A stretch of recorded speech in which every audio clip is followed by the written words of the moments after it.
Our airwaves of liability, responsibility, and gullibility, we must tell you the views represented on this show are not necessarily those of this station or its management. This radio show contains differing points of view on current political topics, and due to the nature of its contents, it should be heard by everyone. Thank you for listening. 3, 2, 1. Now live from the Devil Radio Studios in Madison, Wisconsin, where the political party is just beginning. Welcome to the Devil's Advocate Show. Friends proving it's never personal, only politics. Please allow me to introduce myself. Here is your host, Mike Crute. Welcome to the Devil's Advocates Radio Show, the Happy St. Patrick's Day edition. You know, we're going to do it devil style. And we're also going to do something a little different. I know it's Thursday.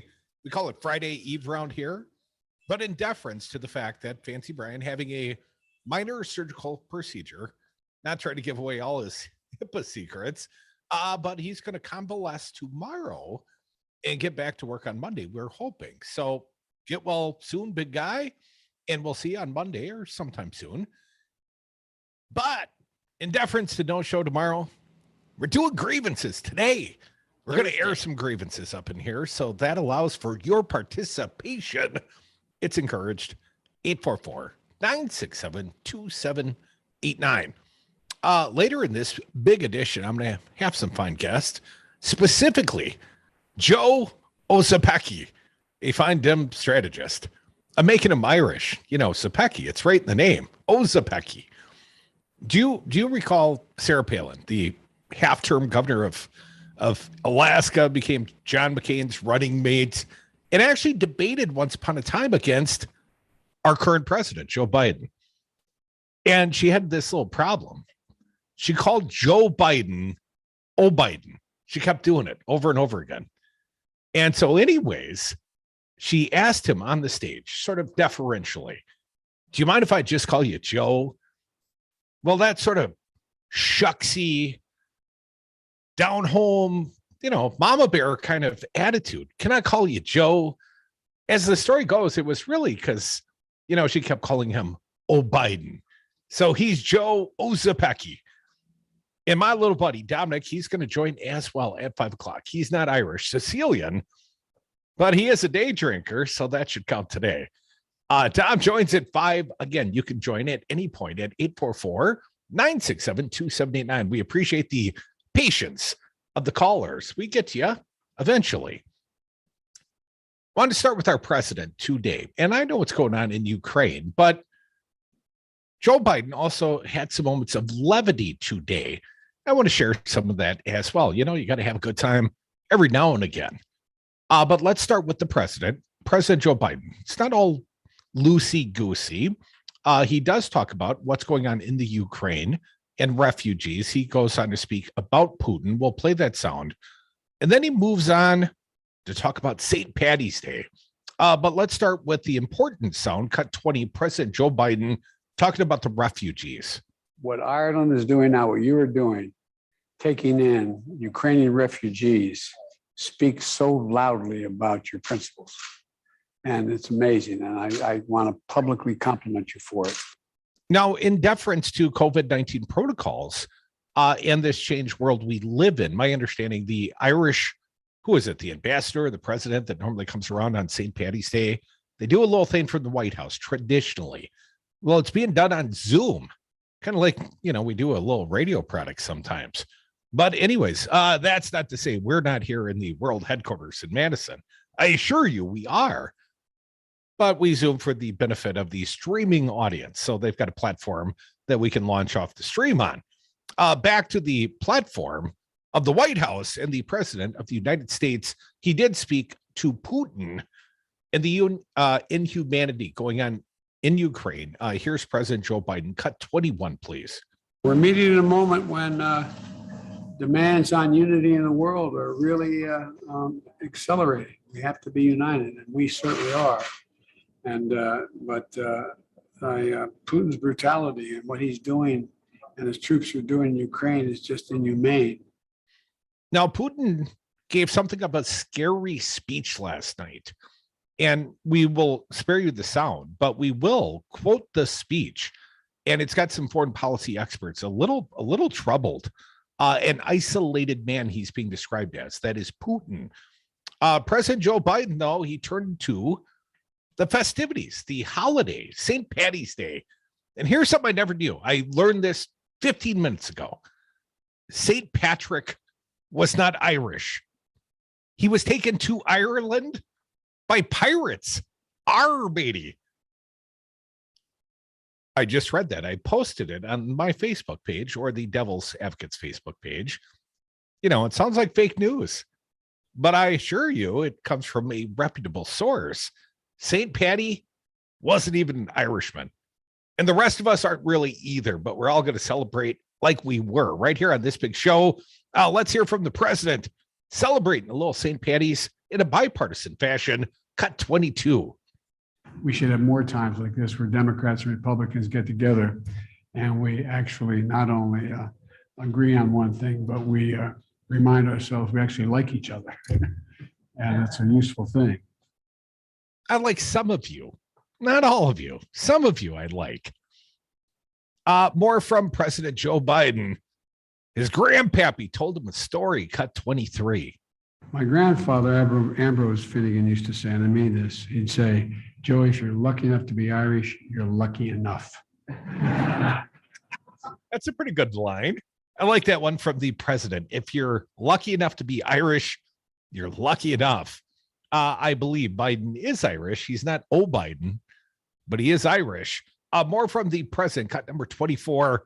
Ireland has stepped up. Ireland has stepped up and taking a hit for what they're doing.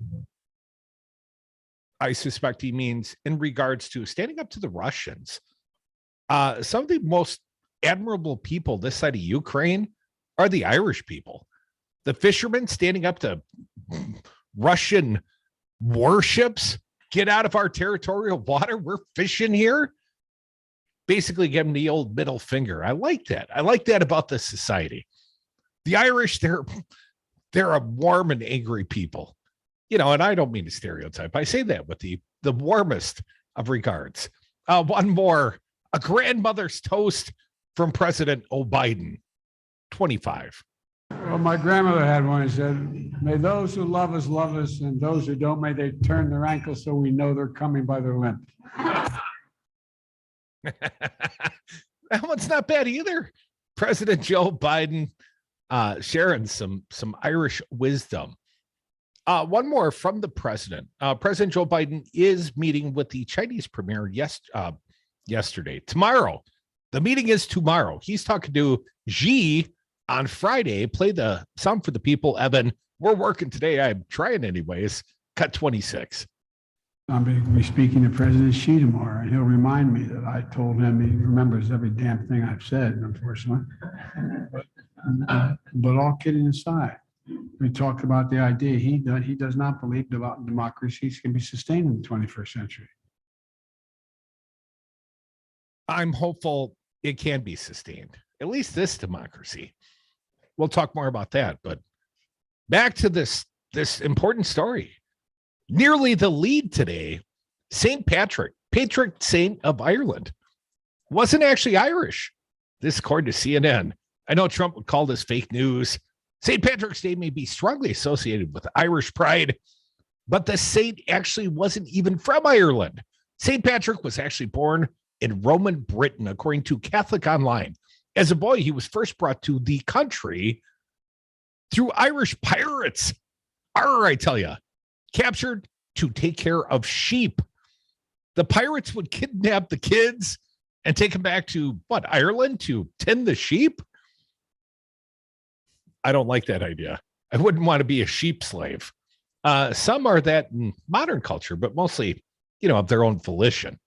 A little bit more here. At the time, Ireland was almost entirely Druid. A few years later, St. Patrick escaped from Ireland and made it back home to Britain. God had other plans for the would-be saint. God did. God. According to the Catholic Online, St. Patrick had a vision, one that led him to study priesthood. Despite his previous escape, St. Patrick went back to Ireland willingly to spread Catholicism. I don't know if I'd have been kidnapped by Irish pirates and taken to tend the sheep, the flock, if you will, in Ireland, and I had escaped and gone back to my native country. I don't know if I'd go over there and try to, convert the people, evangelize, if you will. A little bit more here. He converted thousands of Irish people to Catholicism, becoming known as the patron saint of Ireland. He even used shamrocks, commonly associated with the holiday, as a tool in his ministry to explain the Holy Trinity. Now, I wish Don were here to blow off a little steam, he being the atheist on the panel. I do espouse to be a Christian, but some of this stuff you got to take with a cup of shamrocks, I guess. Now, St. Patrick's Day is held on what is believed to be the day the saint died, on March 17th, though in the U.S., the holiday is mainly thought of as a celebration of Irish culture. Some cathedrals in Ireland celebrate the day as a religious holiday, holding special services in honor of the saint. And our friends, WCPD, 8:20 a.m. in Chicago, well, don't they have their own little tradition down there in Chi-Town? Don't they dye the rivers green? So green. And, after the drunks in the great state of Wisconsin, after they go out doing a little day drinking, well, they often, paint the streets a little green themselves, if you know what I'm saying. The worst St. Patty's Day I ever saw for day drinking was actually in Los Angeles. I was out there on vacation, spring break with fam, and I was out for an early morning walk, relatively early, like 6:30 a.m. Pacific time. And Irish bar was open. And the people were hammered drunk, I'm telling you. 6:30 in the morning, falling down on the sidewalks out in front. I just kept walking. I didn't need to get pulled into that. Seeing had a big day at the beach ahead. Come back. Life's a beach around here. It's St. Patty's Day. It's Friday Eve. We're going to air some grievances. Yours could be a part of this big program. 844-967-2789. I got E-Bone in the booth. I got the luck of the Irish and you on the phones.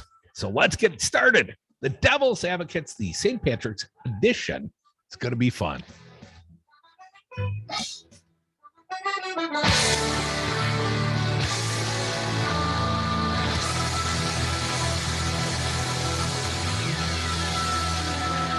get him. But I don't want to be a pirate. I'm just texting him back. I'm just posting a story. I'm just changing the song. No. When it comes to distracted driving, just don't. Sending a text takes your eyes off the road for just 5 seconds, but in that time, your car can travel the length of an entire football field. Any distracted driving just isn't worth it. Visit StopTextsStopWrecks.org. A message brought to you by the National Highway Traffic Safety Administration, Project Yellow Light, and the Ad Council.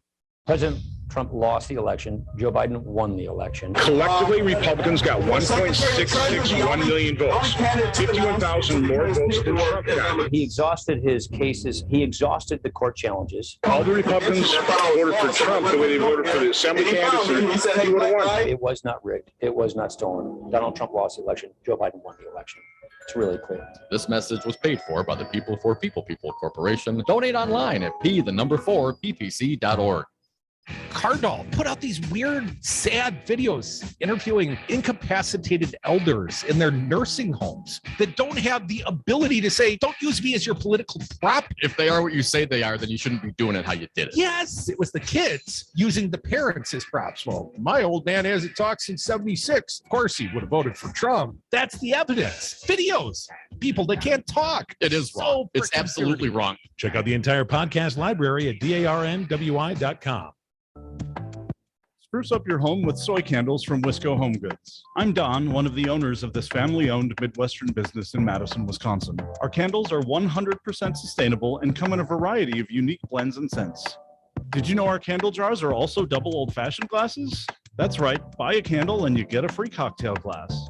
Check out our blog at wiscohomegoods.com/blog for more information. That's wiscohomegoods.com/blog.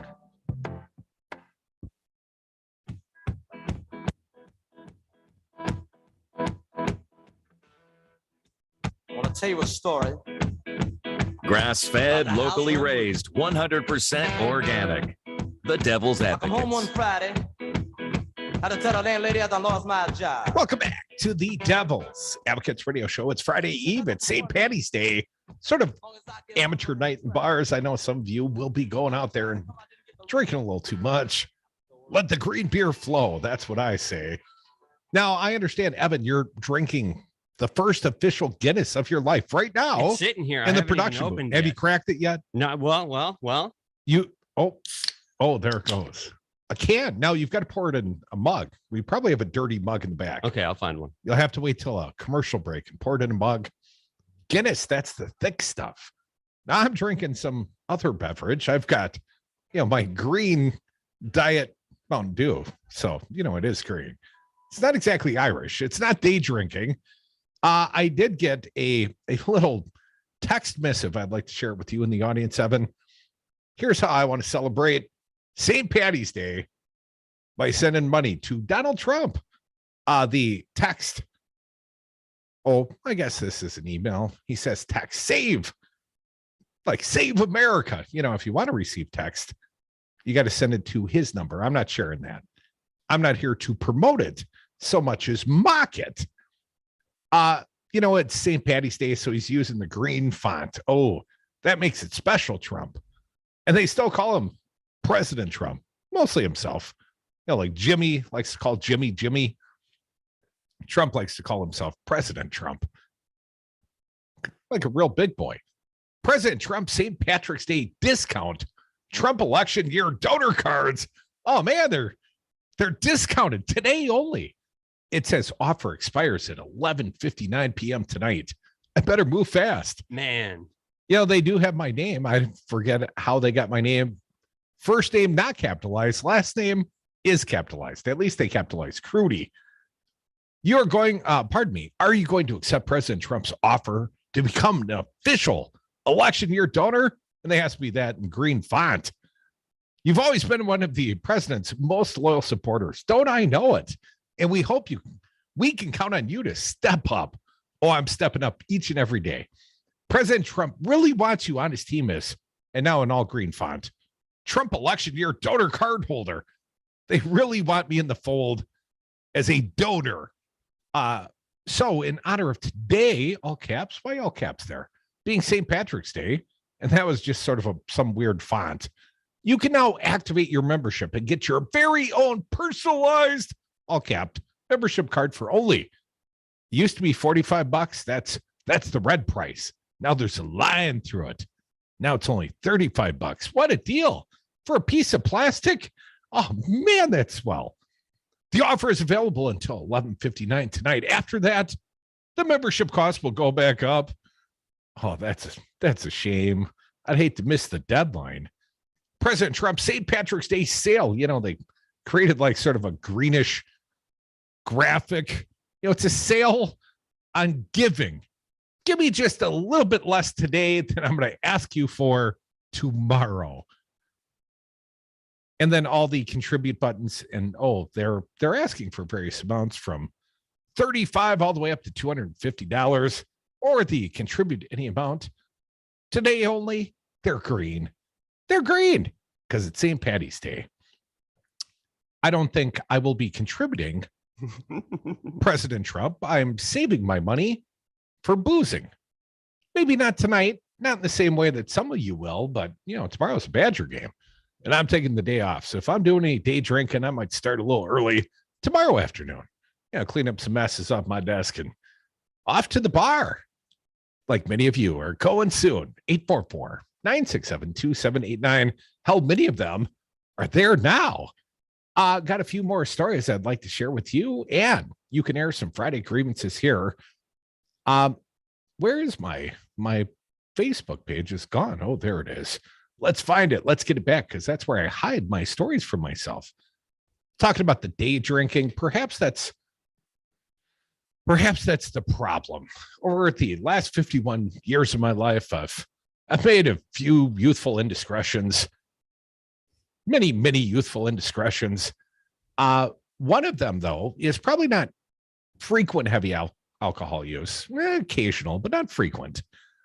But heavy alcohol use has been linked to 232 million missed workdays each year. And that's just Devil Radio. Yeah, got him. You know, the team's all going to miss tomorrow. Dom's off, Fancy's off. I'll be off-ish, off drinking-ish. A little bit of a boozy story in honor of the fact that many of you will be drunk later. Drunks. And I'm talking about functioning alcoholics, Crudy's vernacular. Survey says about 9%, about 11 million full-time workers meet the diagnostic standards for what they describe as alcohol use disorder. You're doing it wrong. Investigators noted reasons for missing work range from illness to injury, from drinking too much to simply skipping. Apparently, the same sort of guy that drinks too much on a work night is the same sort of guy that, calls the boss and says, got to go to Detroit tomorrow. Got to pick up a new car. I think that was Dom's excuse, although his car is getting pretty jalopied. So maybe that's true.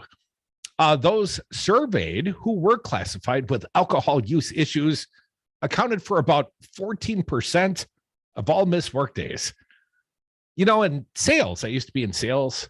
Evan, they talked about the 20% produced about 80% of all the sales. Yeah. The hardworking people, and it was usually, just a few of us. We had the luck of the Irish, or just something. We said the words in the right fashion, and people were more likely to do business with us. And sales was not a hardworking profession. I've never exactly been a ditch digger by trade. Now I'm working even less hard on the radio each day, talking to you fine folks. But if you are missing that many days, that's going to be a problem, right? Well, you know what this study is hoping for? That the employer, the boss, is going to see this as a point of reach out. Like, hey, Evan, you've been drinking on the job. I think it's time to get you into some sort of a sober up clinic, rehab, if you will. But you can't miss work tomorrow because we need you. Come back, more Devil's Advocates. The show must go on, and it will. What's this, sir? Drink it. Stay informed with Progressive News and Talk on Devil Radio 92.7 FM and WTTN 1580 AM, Dane County's choice for essential radio. Hi, this is Brad from Zero Res. If you need someone to help with your carpet cleaning, business or residence, please give us a call. We have the best system available and an amazing team of friendly technicians. Call us at 848-9000 or schedule online at zeroresmadison.com. 3, 2, 1, 0. Hey, it's Rocker, and I'm lifting off from Sal's Tomato Pies, enjoying a brand new cocktail called the Cosmonaut. It's an improved take on the classic cocktail with Madison-made Rocker vodka, featuring orange liqueur, house-made citrus cordial, lime, and cranberry. Experience liftoff with the Cosmonaut, the new cocktail featuring Rocker vodka at Sal's Tomato Pies in Sun Prairie, Madison, and the Dark Horse Art Bar. Must be 21. Please drink responsibly. Listen to the Empowered Caregiver Show each Saturday and Sunday morning at 9 a.m. with hosts Liza Hellenbrand and Kristen Voss. Right here on Devil Radio 92.7, WTTN 1580 AM, and the Devil Radio. Coronavirus update. I'm Ed Donahue with an AP News Minute. Stocks finished higher. The Dow up 517 points. The Labor Department says layoffs continue to decline. Fewer Americans applied for unemployment benefits last week. Jobless claims fell by 15,000 to 214,000. First-time applications for jobless aid generally track the pace of layoffs. The 4-week average of claims, which smooths out weekly volatility, also continues downward. In total, a little more than 1.4 million Americans were collecting jobless aid the week that ended March 5th. That's a 50-year low. Earlier this month, the government reported employers added 678,000 jobs in February as the unemployment rate dropped to 3.8%. Ben Thomas, Washington. New York City St. Patrick's Day parade brought back memories for Allison Logan. It's been 2 years of a lot of waiting, a lot of stifling, not seeing people we know, we love. worried about COVID, and I think we're coming to a clearing now. I'm Ed Donahue. High prices don't get you a great network. A great network gets you a great network. It's why Total Wireless runs on the largest, most dependable network with nationwide 5G. And now our totally unlimited plan is just $50 a month for talk, text, and high-speed data that never run out. Get unlimited laughing, scrolling, unlimited everything. Total Wireless. Do amazing. Available at Total Wireless stores. Capable device and SIM required. Actual availability, coverage, and speed may vary. Total Wireless reserves the right to review your account after 60 gigs. Terms and conditions at totalwireless.com/terms. I had a nighttime routine for my frequent heartburn. I would drink milk. I would sleep upright with more pillows, but that painful burning stayed. So I made Prilosec OTC part of my morning routine. With just one pill in the morning, Prilosec OTC prevents excess acid production, blocking heartburn day and night. Now I have a new nighttime routine. I call it sleeping. Block heartburn all day and all night with Prilosec OTC. It's possible while taking Prilosec OTC. Use as directed for 14 days to treat frequent heartburn, not for immediate relief. For Devil Radio 92.7 FM and WTTN 1580 AM, I'm Luke Mathers with your headlines. Quandran Wilson, the unarmed black man who was shot several times by 2 state law enforcement agents in February, has returned to the Dane County Jail after undergoing surgery yesterday for an infection in his back that developed in his spine due to the gunshot wounds. It was the second surgery Wilson had to go through after being shot in the back multiple times in early February. This week, the Wisconsin Department of Natural Resources extended the deadline for commenting on the state's review of Enbridge Energy's proposal to relocate an oil pipeline through portions of northern Wisconsin. Last year, close to 300 people attended a virtual hearing, and to date, more than 10,000 written comments have been sent to the DNR on the proposal. The Milwaukee Bucks defeated the Sacramento Kings last night 135 to 126 with a late push by Antetokounmpo, Holiday, and Middleton to put the game away. You're listening to Devil Radio 92.7 FM and WTTN 1580 AM.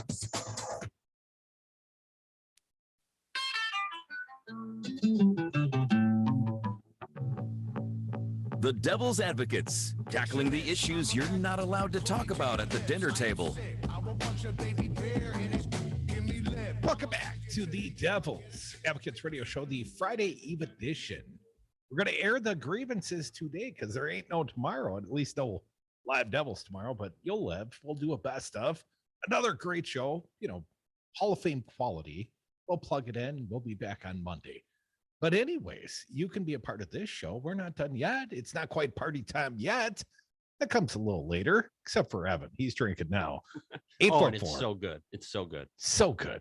844-967-2789. I would like to give all of you a little update, a little news break on the convoy people. They've been in D.C. now for going on 2 weeks. And there are some Wisconsin truckers. They got a meeting with U.S. Senator Ron Johnson. Apparently that will happen in Brown County, Green Bay, Titletown, if you will, tomorrow. And the press is invited to, come interview Ron after the big trucker meeting, the confab, if you will. Now, U.S. Senator Ron Johnson did host some of the official trucker convoy people in D.C. Him and his buddy Ted Cruz had him up to the Senate office buildings. Well, apparently Ron's going to meet with them up in the district. And so anyways, if there are any newsworthy updates coming from there, we'll tell you about it. But coming out of D.C., there's some troubling news. Let me read from this article.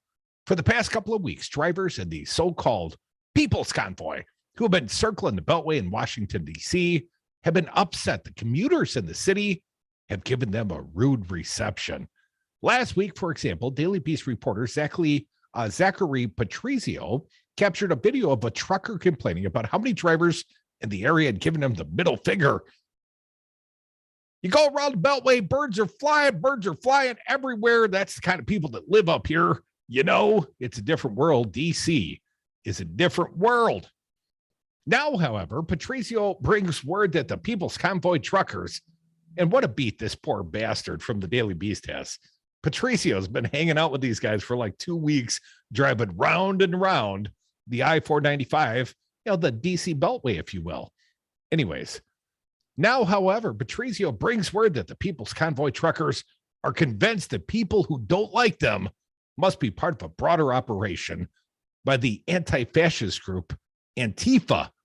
Now, here's a quote. Patrizio quotes the truckers Today, while circling the Beltway, the People's Convoy became increasingly paranoid over standard commuter cars they believed to be filled with Antifa. Now, here's the quote. Apparently, he's quoting one of the convoy guys on the CB.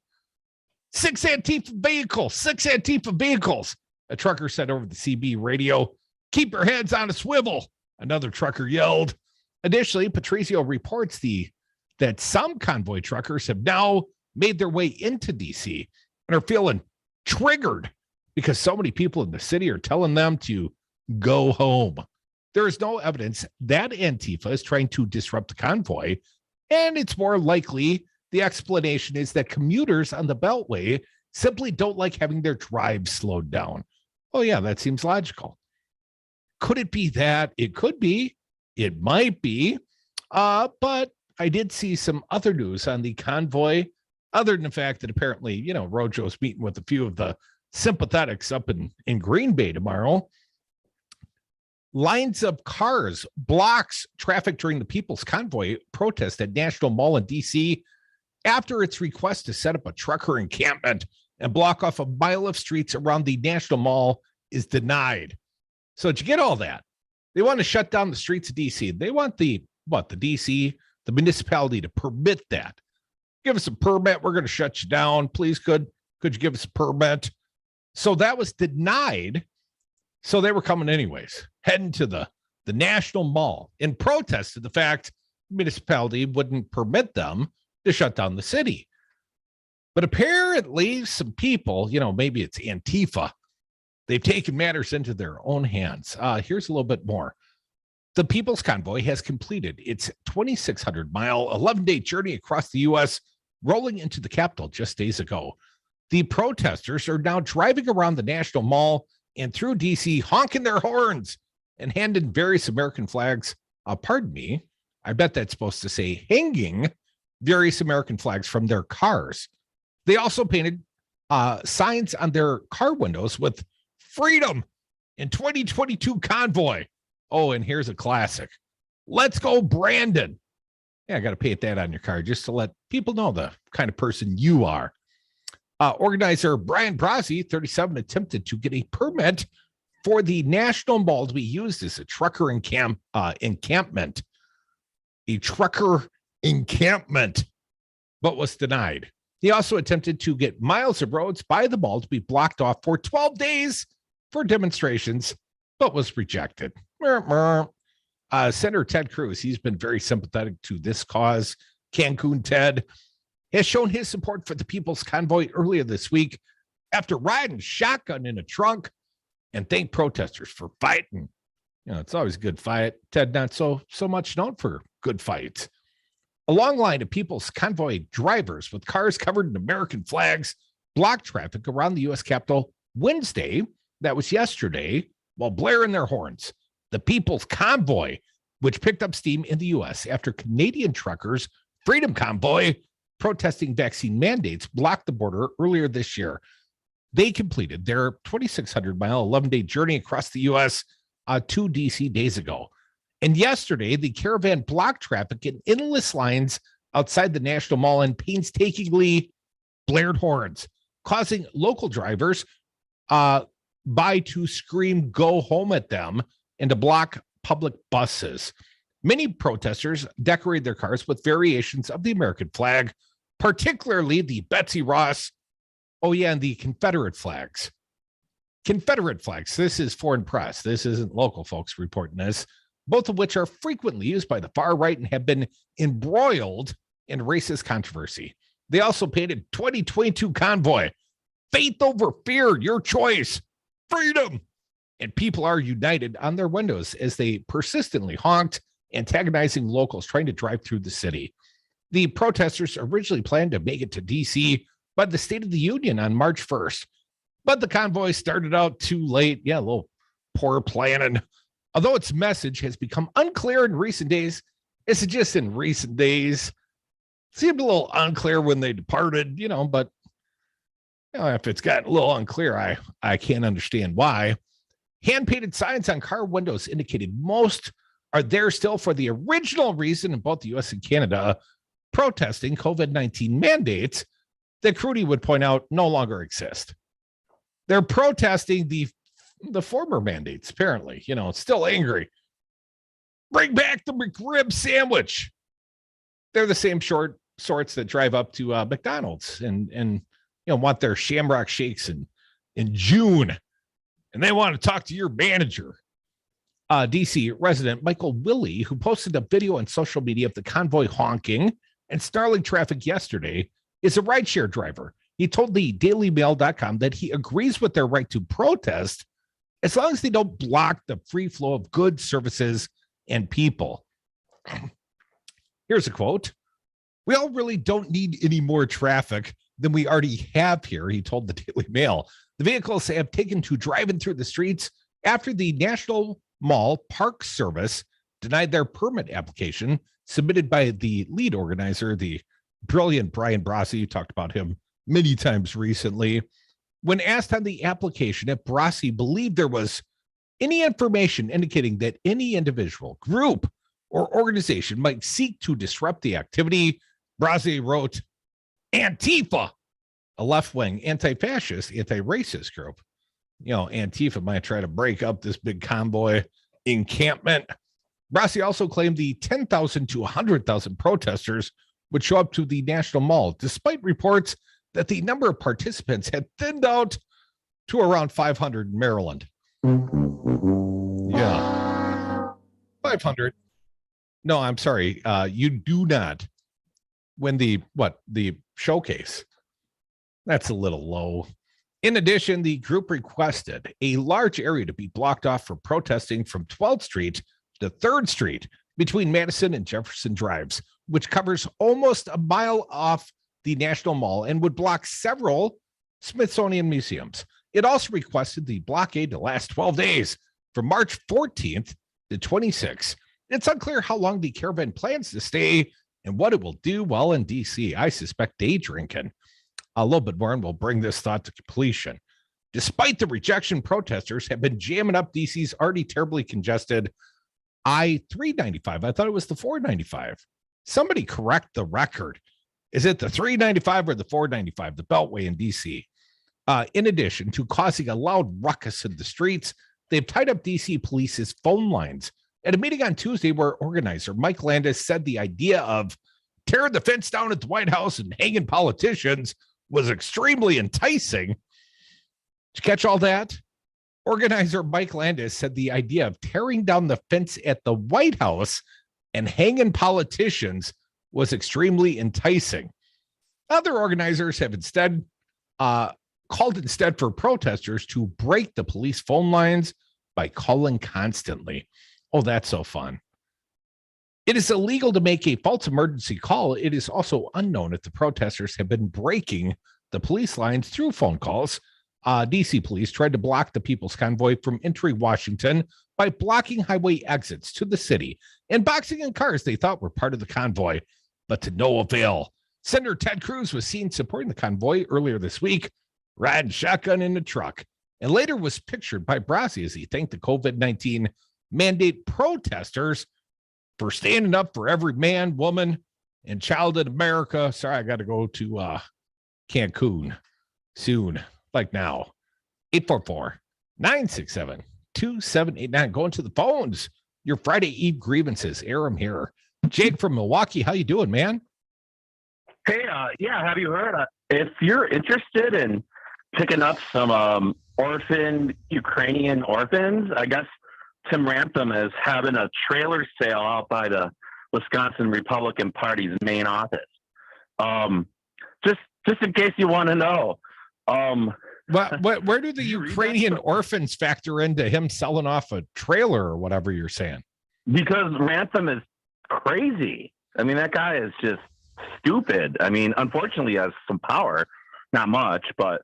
Did you see the reporting overnight, the little kerfluffle at the Wisconsin State Capitol yesterday?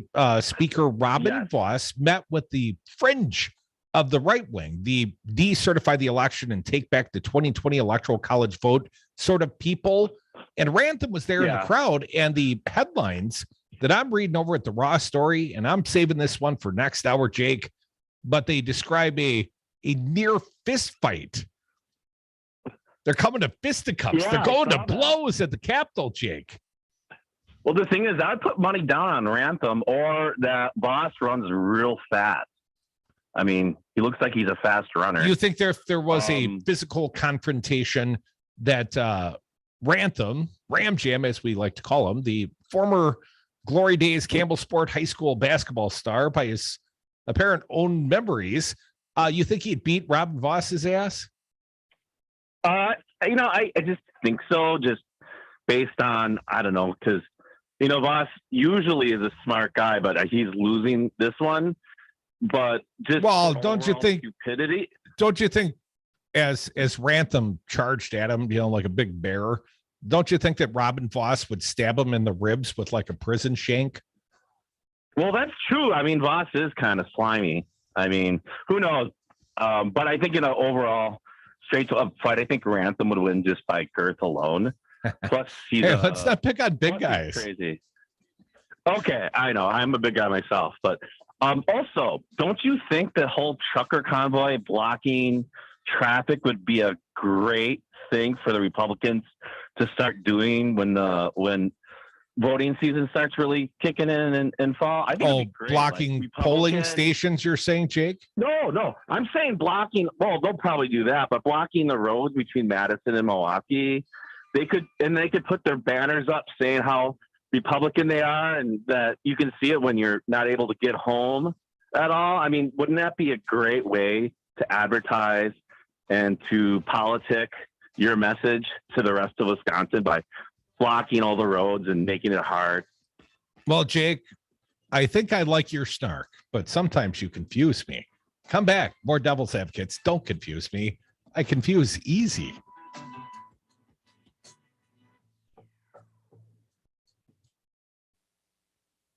Hey, it's me, your cell phone. We need to talk about something serious. I know you love me. I know you like using me wherever you are, but I feel like this isn't working out when you're driving.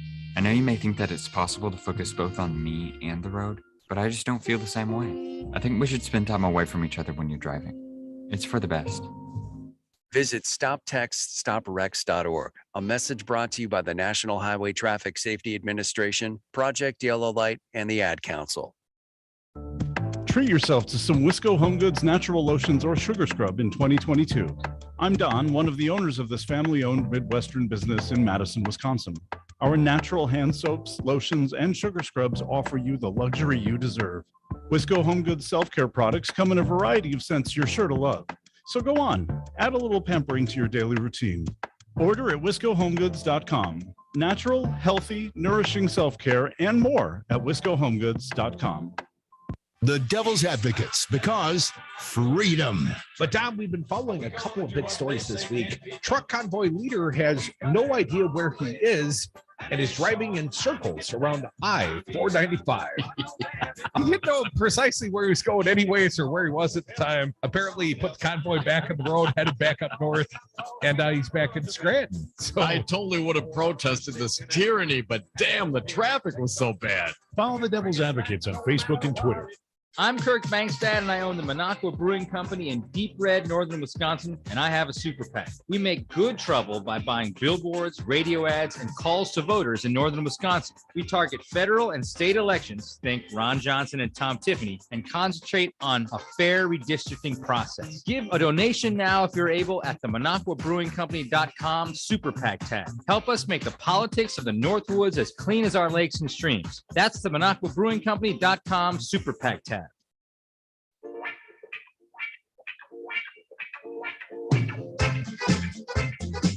The Devil's Advocates, making radio great again.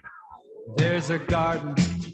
What a garden. Welcome back to the Devil's Advocates radio show. That doesn't seem like an Irish drinking song, but we'll roll with it. Wisconsin drinking song. Oh, okay. I see what you did there. We'll take your phone calls, except for you, Bob from Waukesha. What happened to your patience, man? I was getting to you next. Waukesha, you go to the top of the list at 844-967-2789. Otherwise, going up to AM 950 land, Tim from Minneapolis, you get Bob Slot. What do you got for us, Tim? Well, thank you, Bob. Hey, I have an answer for your $4.95, $3.95. Yeah, what is the answer? It is a loop is an even 100. So $4.95, $6.95, $8.95. Those are going to be loops. A $1.95 or a $3.95, an odd 100 is going to be a spur, a single, like a spoke of a wheel. So when they were on the $4.95, as I thought I had seen it reported, that was the outside loop. Yeah. And now the $3.95 is a spoke into the city. Am I understanding that, Tim? It can go out to the airport. It can go to another city. It's just basically a non loop. And what's the center hub? Is that DuPont Circle, or where's the center hub? No, that's above my pay grade. I've only been to DC once, and I didn't do much driving. As I recall, we Ubered around that weekend and walked around with the masses, especially those at the Women's March, Tim. But I'm not a DC local.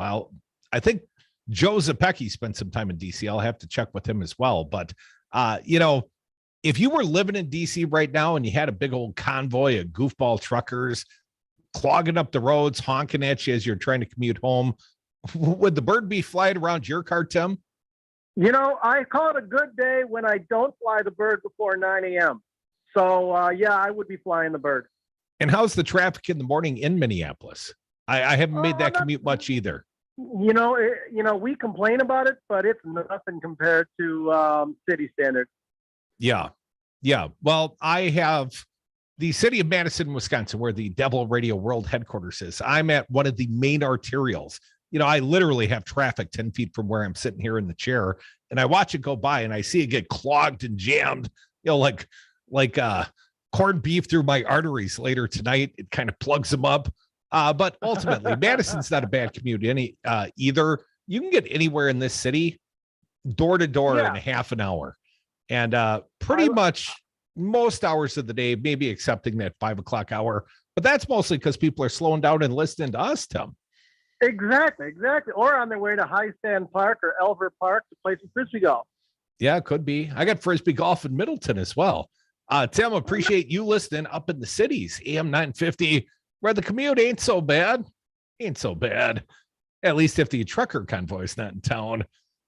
Coming to your town soon. They're up in Titletown, apparently. Some sympathetic truckers meet with U.S. Senator Ron Johnson. So, that'll be a Mensa meeting of sorts, I suspect. Want to hear from you if you got some Irish plans, maybe some March Madness plans. March Madness, I believe it kicked off. I did do my brackets. Now, E-Bone, did you do your brackets or just day drinking? I don't even know how to do a bracket. You guys, I looked at you yours. Guys suck. Who are these teams? Who are these people? I've had no fun with any of my colleagues here at work. I mean, it's like, what do we have to do? Political brackets, or none of you people know the cast of characters? I just need to be shown the way. Can't you pick your favorite mascot? I think my wife does it that way. I like that. At least she's filled out a bracket before. I asked you before we went on the air today. I said, hey, Evan, you got any great St. Patty's Day stories?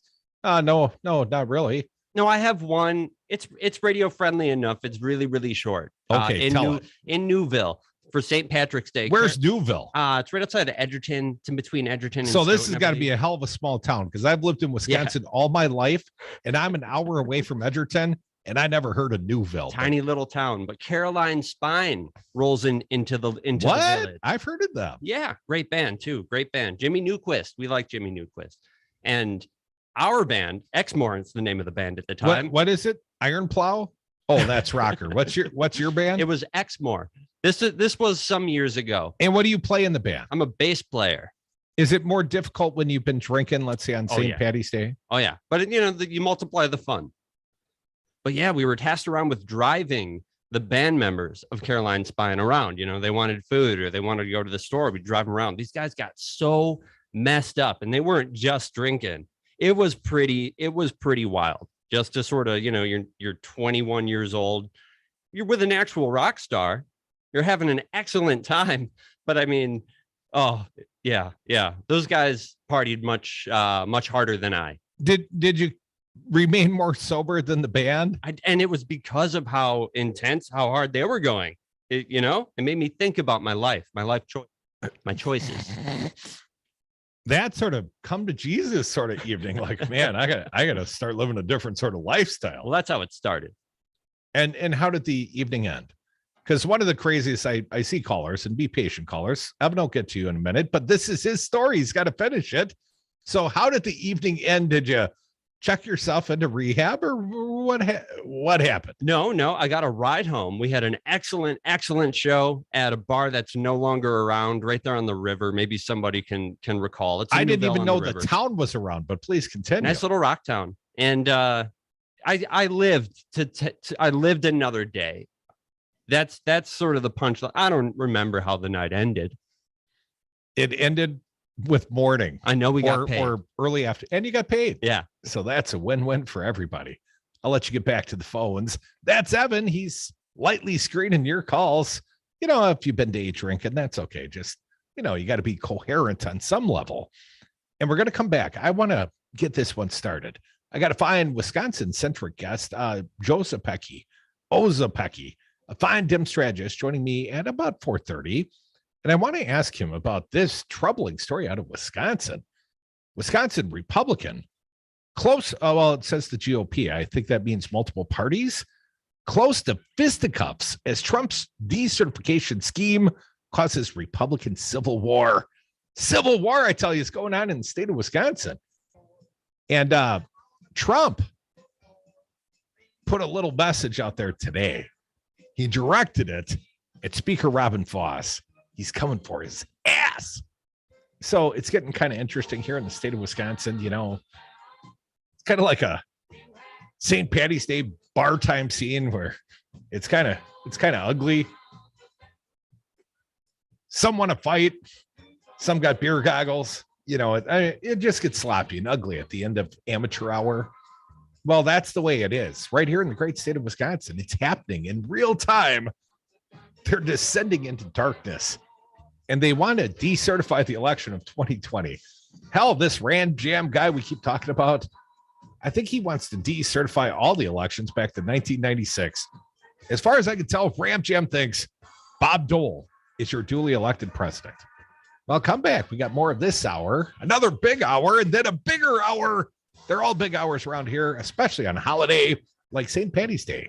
Little Friday Eve airing of the grievances. We'll come back with the phones next. 844-967-2789.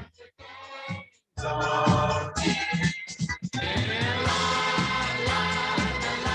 finger. Yes, I know the finger. Don't drive angry. Don't drive angry. I'm sick and tired of the pro-choice versus pro-life argument. It's past time we get honest with each other. Pro-choice or forced birth. That's what we will have if we take away the ability of women to make choices for their own bodies, their own futures. Send me to the U.S. Senate and I will vote to codify Roe v. Wade. I will vote for the autonomy of women. You can find my position on all the issues at PekarskiForWisconsin.com and follow the campaign on Facebook and Twitter. This ad paid for by Pekarski for Wisconsin. This week's Matt Flynn Direct is all about Waukesha. Hi, I'm Alderman Don Brown, host of This Week in Waukesha, and I'll be filling in for Matt and talking all things Waukesha, including our incredible South basketball team. Join us for a special St. Patrick's Week with Waukesha's favorite Irishman. That's me. Is your smartphone really a smartphone if it doesn't have the Devil Radio app? No, it isn't.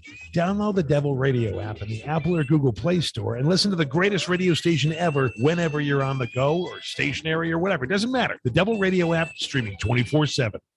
You are listening to WTTN 1580 AM Columbus, W224 EG Madison, always streaming on the Devil Radio app. AP News. I'm Ed Donahue. Secretary of State Antony Blinken says the U.S. is documenting potential war crimes by Russian forces in Ukraine. The AP's Sagar Magani has the story. President Biden puts the blame for what he calls atrocities in Ukraine squarely on Vladimir Putin. A murderous dictator. A pure thug. A day after the president called Putin a war criminal. Personally, I agree. Blinken says intentionally targeting civilians is a war crime. After all the destruction of the past 3 weeks, I find it difficult to conclude that the Russians are doing otherwise. And they'll face massive consequences if that's the case. Saga or Magani at the White House. The UN's political chief is calling for an investigation of massive civilian casualties and destruction in Ukraine. Rescue workers searched for survivors in the ruins of a theater blown apart by a Russian airstrike in Mariupol. This woman, Elena, in Mariupol, says we have nothing to eat. It's awful. It's just awful. No light, no heat, nothing. Russia's military denied bombing the theater or any place else in Mariupol. Investigators say a 13-year-old was driving the pickup truck that struck a van in West Texas in a fiery collision that killed 9 people, members of a New Mexico college golf team. A county coroner says at least 5 people died, several injured in chain reaction crashes involving dozens of vehicles on an interstate in southeast Missouri. New York City's St. Patrick's Day parade brought back memories for Allison Logan. It's been 2 years of a lot of waiting, a lot of stifling, not seeing people we know, we love, worried about COVID, and I think we're coming to a clearing now. St. Patrick's Day served as a key marker in the coronavirus's progression, with parades celebrating Irish heritage among the first big public events to be called off in 2020. Stocks finished higher, the Dow up 517 points. This is AP News. High prices don't get you a great network. A great network gets you a great network. It's why Total Wireless runs on the largest, most dependable network with nationwide 5G. And now our totally unlimited plan is just $50 a month for talk, text, and high-speed data that never run out. Get unlimited laughing, scrolling, unlimited everything. Total Wireless. Do amazing. Available at Total Wireless stores. Capable device and SIM required. Actual availability, coverage, and speed may vary. Total Wireless reserves the right to review your account after 60 gigs. Terms and conditions at totalwireless.com/terms. I had a nighttime routine for my frequent heartburn. I would drink milk. I would sleep upright with more pillows, but that painful burning stayed. So I made Prilosec OTC part of my morning routine. With just 1 pill in the morning, Prilosec OTC prevents excess acid production, blocking heartburn day and night. Now I have a new nighttime routine. I call it sleeping. Block heartburn all day and all night with Prilosec OTC. It's possible while taking Prilosec OTC. Use as directed for 14 days to treat frequent heartburn, not for immediate relief. You know what? I'll tell you something. There's nothing better than a hot sausage, couple 2-3 cold beers, and double radio on a box. Hi, this is Brad from Zero Res. If you need someone to help with your carpet cleaning, business or residence, please give us a call. We have the best system available and an amazing team of friendly technicians. Call us at 848-9000 or schedule online at zeroresmadison.com. Do you need to hire? Let Devil Radio help your business find the right candidate with our Help Wanted Half Minutes. Devil Radio will create a 30-second job listing for your business, play it on Devil Radio for the month. We'll feature your job listing during Afternoon Drive on Fridays, and we'll even publish your Help Wanted listing on Devil Radio 927.com's website, all for just $300 per month. If you're hiring, Devil Radio can help. Call today.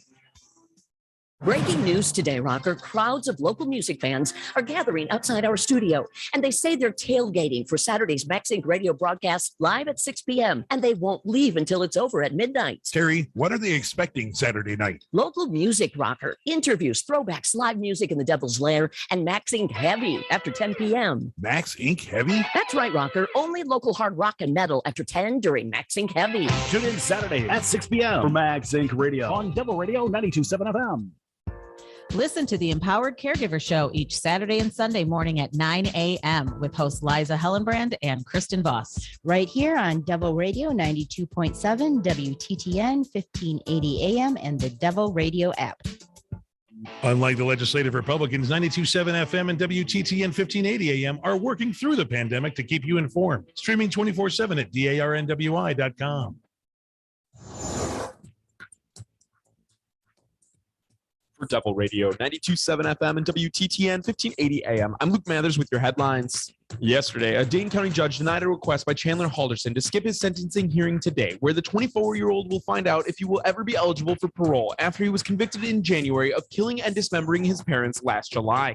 This week, paper manufacturer Georgia Pacific announced it is closing one of its mills in Green Bay while making investments in another facility within the city. Wisconsin Lieutenant Governor and Democratic candidate for U.S. Senate Mandela Barnes announced yesterday that he has contracted COVID-19, but stated that he is vaccinated and he encourages all Wisconsinites to get vaccinated against the virus. Cloudy skies in the forecast today with a 50% chance for rain throughout the afternoon and a high today of 53 degrees. Cloudy skies continue throughout the evening with scattered showers expected after midnight and an overnight low of 36 degrees. You're listening to Devil Radio 92.7 FM and WTTN 1580 AM. Devil Radio programming is produced live in the Solidarity Realty Studios. Find them at solidarityrealty.com. Solidarity Realty. There is an alternative. Warning, you are about to listen to the greatest radio show ever. And due to contractual obligations and to shield our airwaves and corporate licensees from any semblance of liability, responsibility, and gullibility, we must tell you the views represented on this show are not necessarily those of this station or its management. This radio show contains differing points of view on current political topics, and due to the nature of its contents, it should be heard by everyone. Thank you for listening. 3, 2, 1. Now live from the Devil Radio Studios in Madison, Wisconsin, where the political party is just beginning. Welcome to the Devil's Advocate Show. Friends proving it's never personal, only politics. Please allow me to introduce myself. Here is your host, Mike Crute. Welcome back. Hour 2 of the Devil's Advocates Radio Show, the St. Patty's Day edition. Friday Eve. Apparently, I'm not watching the time. I'm not day drinking. My producer is. You should have told me I didn't know what time it was. I lied to you. I thought I had like 7 more minutes last hour. So anyways, I appreciate your patience. Joe from Madison. I'm taking your call now. Joe, welcome. What do you got for us? Oh, well, best of the day to you and your staff. Certainly, I think perhaps I might be setting up a little bit of what you plan to do in this hour, but I've been looking at the compliance by Mr. Gableman with the open records law, and apparently he still has not done anything in terms of detailing what he has spent. He's supposed to, by open records law, respond to what he's been spending his time on. So there's supposed to be indications of where the time has been spent, what he has found. And there's like nothing in weekly expense reports, nothing that he was supposed to put forth as under the terms of his contract. Well, that's the great thing about his contract. Apparently he gets paid a flat fee, actual investigations and conclusions that aren't conspiracies and are evidence-based. They're not required by contract, Joe. So you can just basically make it up. I mean, he's getting 11. Well, clearly he is making it up. He didn't do anything other than spin a conspiracy theory, call for the decertification of the Electoral College in the state of Wisconsin, and make some grandiose claims about 100% voter turnout in nursing home that have been widely disproven, as has every single one of the allegations made by Gableman in his little report. But yet his contract got renewed. Am I right, Curtis? Yes. After this performance, his contract was renewed. He did not comply with the open records law. He hasn't detailed how he spent his time. We're giving him $11,000 a month, and it's being spent on zero, right? Zero. Well, Maybe Joe, it's a good investment for Speaker Robin Voss, because Robin Voss had the former president on his ass. I mean, Voss got requested to show up in Alabama, had to get on the president's private airplane, and hasn't had good luck with private planes lately. Trump hasn't. But anyways, Voss went down there, and the result of that meeting was a promise by Voss to update the former president on the progress of the Gableman investigation. And now today, when Voss says, well, widespread fraud, but, there's no means under law to decertify the election, well, Donald Trump's put him in the crosshairs again. So it's not like Voss actually accomplished anything except bringing down the further wrath of Trump. And hell, Tim Rantham, the Republican rep now running for governor, wanted to beat Voss's ass. Literally, he's quoted in the paper saying, I wanted to punch him in the nose. That was yesterday. We're paying for this. What's that? We're paying for this. We're paying for this. We're paying the $11,000 a month for this. This is what we're paying. Oh, substantially more than that. That's just Gableman. Got to throw in meals and travel. Yeah, it starts small, but only gets bigger, like an avalanche, like a beautiful avalanche of nothingness growing toward us. Crudy, I can't thank you enough. Just keep updating us on this. I want to hear more about the fisticuffs too. See what you can do on that. Okay. Well, I will lead that back to you, Joe, for being so patient with me, and I didn't know what time it was, so I apologize. Thanks for listening and holding through the break. Let me bring you the reporting of the Associated Press right here in the great state of Wisconsin. Republican lawmaker says he wanted to punch the GOP leader. That's the headline. Now, they've showed a picture of Rep. Timothy Rantham. As I was Googling through this picture of Rantham, he's wearing a green suit and sort of a greenish floral tie. So I wonder if this is an actual, picture from this morning and got him looking like he's doing something, sitting at a desk, signing something. Well, he's a state rep. He doesn't actually sign anything at this point. He doesn't even have a staffer. He's been stripped of his staffer by the very guy he wanted to punch in the nose. The other picture I'd seen used in a press accounting of Rantham today had him out at the courthouse wearing a Hawaiian shirt, as all good political candidates do. Here's the story. A Republican state lawmaker and candidate for governor said he wanted to punch Assembly Speaker Robin Vos right in the nose. That's the direct quote. After he kicked him out of a meeting about decertifying President Joe Biden's win in Wisconsin. Rep. Timothy RamJam Rantham said in an online interview posted on YouTube, because that's where all the best interviews go, straight to YouTube, on Wednesday that he was angry with Vos after the speaker did not allow him in the closed-door meeting that day. Rantham has unsuccessfully tried to decertify Biden's win, a move Vos opposes. And Vos said in a statement Thursday that Rantham says a lot of foolish things. This is one more on the list. Yeah, no wonder he wants to punch the guy in the nose. Here is what the president of the United States had to say to Speaker Robin Vos today. I'm going to have to blow this up a little bit, see if I can read this on my computer. It's kind of small print, Maybe if Trump had a Twitter account, I could read this more readily. Instead, it's, printed and published on someone else's Twitters. Only the finest do it. Statement by Donald J. Trump, 45th president of the United States of America.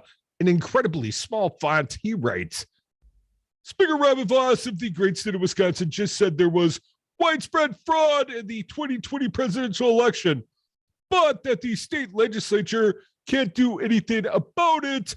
Wrong! If you rob diamonds from a jewelry store, if you get caught, you have to give the diamonds back. Vote should be no different. There's already a very powerful resolution in the Wisconsin State Assembly that calls for the decertification of the 2020 election and reclaiming of Wisconsin's 10 electoral votes. That part's true. RamJam, the Republican state rep, has put forth a motion, a proclamation of zero worth to decertify the election. And he wants to put his colleagues on record. It's a Republican-run House and a Republican-run Senate. But that would put all of them on record. Are you for the truth? Are you for the big lie? Well, Rantham and his ilk, they're for the big lie. That's his entire platform, that and punching people. A little bit more. According to Donald Trump, there was so much fraud, as Vos knows, this should be done quickly and easily. The highly respected, and here's where Trump loses me. The highly respected special counsel Michael Gableman has exposed so much already, including election bribery with Mark Zuckerberg. That was actually found pants on fire lie. That's how Gableman characterized the $8.8 million given by Mark Zuckerberg's nonprofit to 5 big Democratic-run cities. What was ignored was like the other 200 cities in the state of Wisconsin that also received funding, many of them run by Republicans. But again, to the missive, the target he put squarely on Robin Vos's back, the former president does. Here's what he said. Special counsel Michael Gableman has exposed so much already, including election bribery with Mark Zuckerberg's $8.8 million, horrific fraud stealing votes from the elderly in nursing homes. That didn't happen either.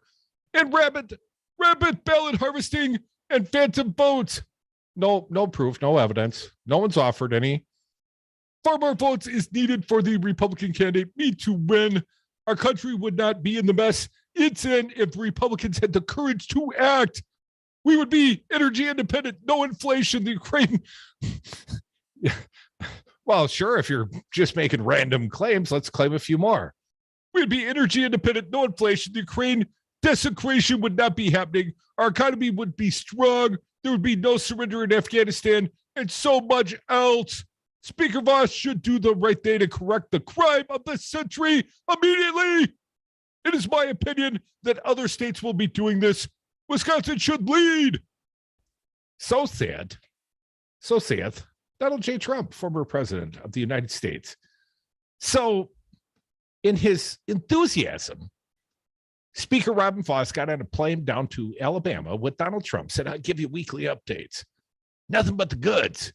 And in fact, we're opening this investigation. We're not even holding them to any accountability whatsoever. We're going to delete emails. We're going to burn the public records. We're not going to be responsive to anyone, just me.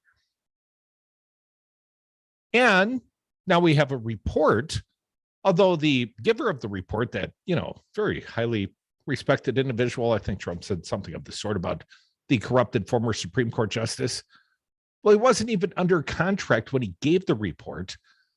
Again, his bright idea was decertify the election. Now you got RamJam trying to force all the Republicans to do just that. And Donald Trump's calling for a special session, not on this missive, but on the last one, calling for a special session in the state of Wisconsin. That's the last thing the Speaker of the Assembly would ever want to come of this. But he continues to feed the beast. The Frankenstein's monster, Gableman, was Voss's creation. Voss was so trying to satisfy the whim of the former president and the big lie that he created Frankenstein. So Trump's fuming today, as mentioned, and we read the little statement. And Robin Voss is, the target of threatened violence, a punching in the nosing from RamJam. And Robin Voss also had to go out and face the 72 Republican GOP county party leaders in the state of Wisconsin last night. And Voss came out of the meeting quite confident, gave, a little statement to media. But as he's doing that across the street, they were effectively chanting, hang Robin Voss. Well, it was toss Voss and a few other variants thereof. And I'm sure there was some let's go Brandons thrown in for good measure. But the sentiment in the air amongst Republican leadership, county party leaders, is we need to hang the Speaker of the Assembly in the state of Wisconsin. The embodiment of the establishment. He just said yesterday, massive voter fraud. Where's the evidence? Doesn't have any, of course. And to what end? Didn't save him a bit of grief. Didn't save him a bit of grief. In fact, those angry Wisconsin activists, the WCDEI, they're still coming for all these Republican lawmakers unless they make a declaration by 5 o'clock today. We'll keep you updated.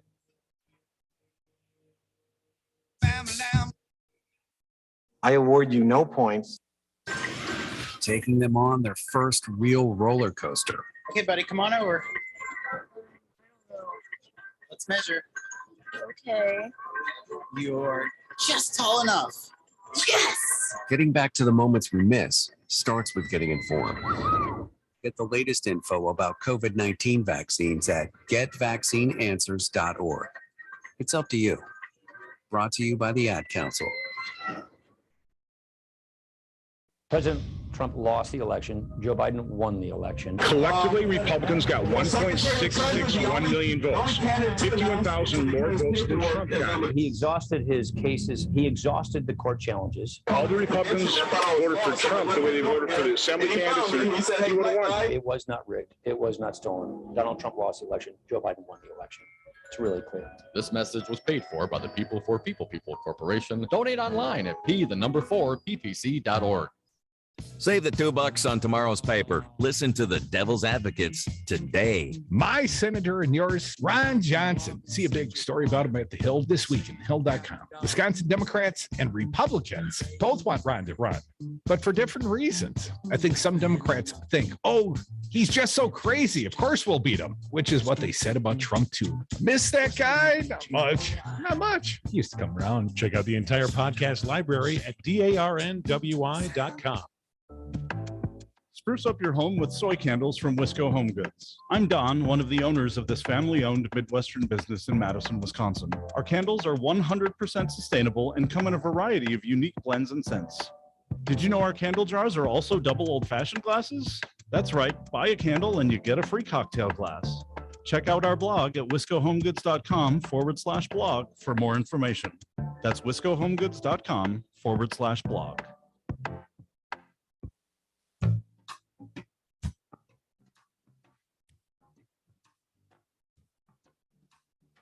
I would have gotten away with it too if it wasn't for those meddling devil's advocates. Better than you, and you look great. Welcome back to the Devil's Advocates Radio Show. This jewel selection goes out to the former president down in Mar-a-Lago, sending out press missives, putting a target squarely on Wisconsin Speaker Robin Voss's back. Because Robin Voss had, the temerity, as I would say, but, did exactly what Trump would want him to do up to a point. Voss said yesterday there was widespread fraud in the state of Wisconsin. However, what Donald Trump really wants is, by hook or by crook, the overturning of the Electoral College. Thinks it will somehow, start the dominoes, or at least that's what he's hoping for. A little bit of coverage of Robin Voss's night last night. Sort of a tough day for Voss. I bet he's going to be drinking some green beer later. A Republican schism over the 2020 election spills over as Speaker Voss spends a day traveling the state to manage party divisions. I bet it didn't work. Went all the way up to Plover. That's near Stevens Point, Wisconsin, sort of northwestern Wisconsin. Last time I partied up in Stevens Point, I guess that's central Wisconsin. Kirk Bangstead, Minocqua Brewing Company, threw a hell of a party up there last summer. Me and Dom went. We hate to miss a good party. It was at a Irish bar, of all things. I bet they're partying today. Plover, Dateline Plover. The legislature's top Republican fought to manage divisions within his party Wednesday in a day of closed-door meetings that stretched from the hallways of the state capitol to a small hotel 100 miles north in central Wisconsin. See, it was central. Assembly Speaker Robin Voss spent more than an hour in the Capitol hearing room with a group of Republican fringe voters, my characterization, pushing to overturn the 2020 election before traveling to Plover to meet with party leaders to find unity, but was greeted with a rally largely convened to call for his ouster. I see signs that say decertify or dethrone. Here's another one. Toss Voss. And another. Shut down the Voss cartel. That's what they're saying about the Republican leader at the Republican event in Plover last night. Here's a quote from Voss. Boss Voss, some call him. I went through Act 10. I know what it's like to have some people not have all the information and not understand the ramifications of, where we are. That's okay. I'm fine with that. He told the Milwaukee Journal Sentinel after a nearly 3-hour meeting with county party leaders at a conference center in Best Western Hotel in Plover. Nothing but the Best Western for you, Speaker Voss. Here again is what Voss said. I feel very good about my position. Our caucus is in a good place. That's what he's telling the press last night after the 3-hour closed-door meeting. I feel good in my district. Well, no doubt you gerrymandered yourself. So I think people want us to move on. Well, I know that he wants to move on, but as he was speaking to the press last night, the crowd across the street chanted, "Toss Voss," and shouted, "Traitor." Now, that's not exactly hang Mike Pence, but you get the gist. But earlier Wednesday, Voss met with supporters of the impossible and illegal idea of decertifying the 2020 election. They viewed the event as productive for their effort because Voss told reporters afterwards he now believes widespread fraud plagued the contest. He does not. He's making that up. He's lying, despite state auditors saying otherwise.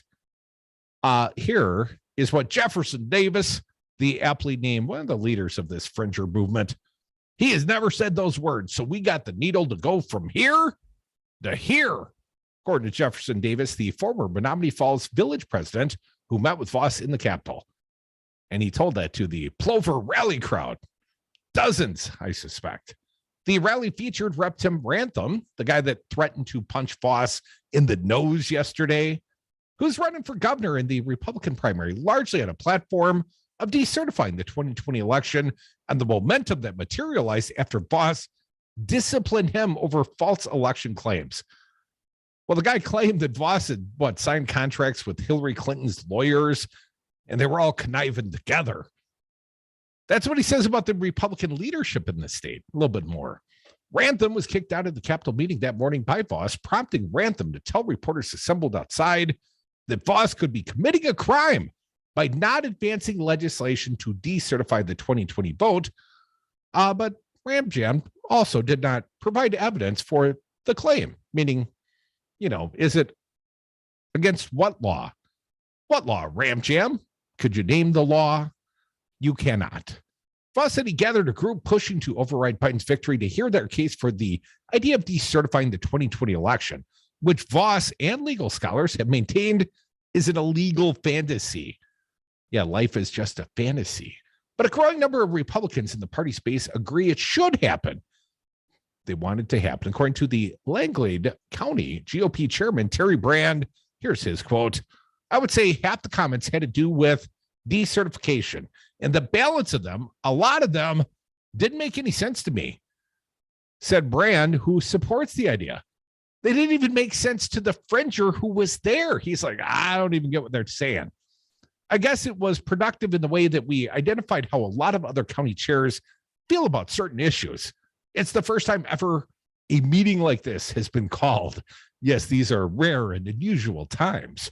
The discussions with decertification supporters and county party leaders were scheduled as Voss defends himself against a growing number of Republicans in the party's grassroots who view him as a roadblock to rooting out voter fraud and decertifying the 2020 election and calling for his resignation.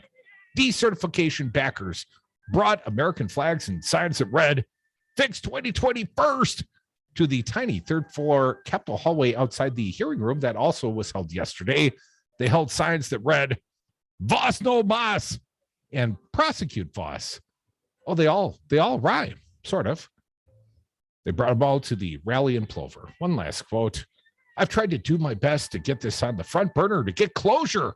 That's all I've wanted, Rantham told reporters. You should be in there too, though. The freedom of the press. That's truth and transparency. Open, honest government. Right now, we're witnessing that that's not the case.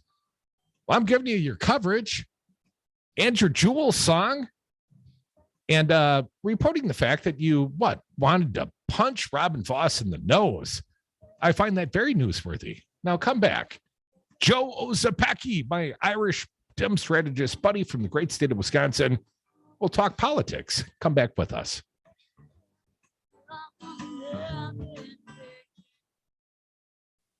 When you're gonna turn on the radio, you gotta listen to Devil Radio 92.7. 3, 2, 1, 0.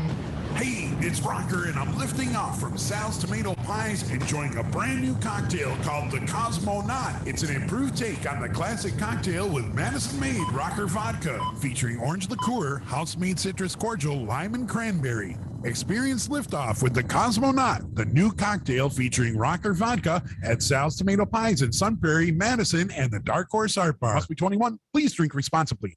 This is Chad Spate.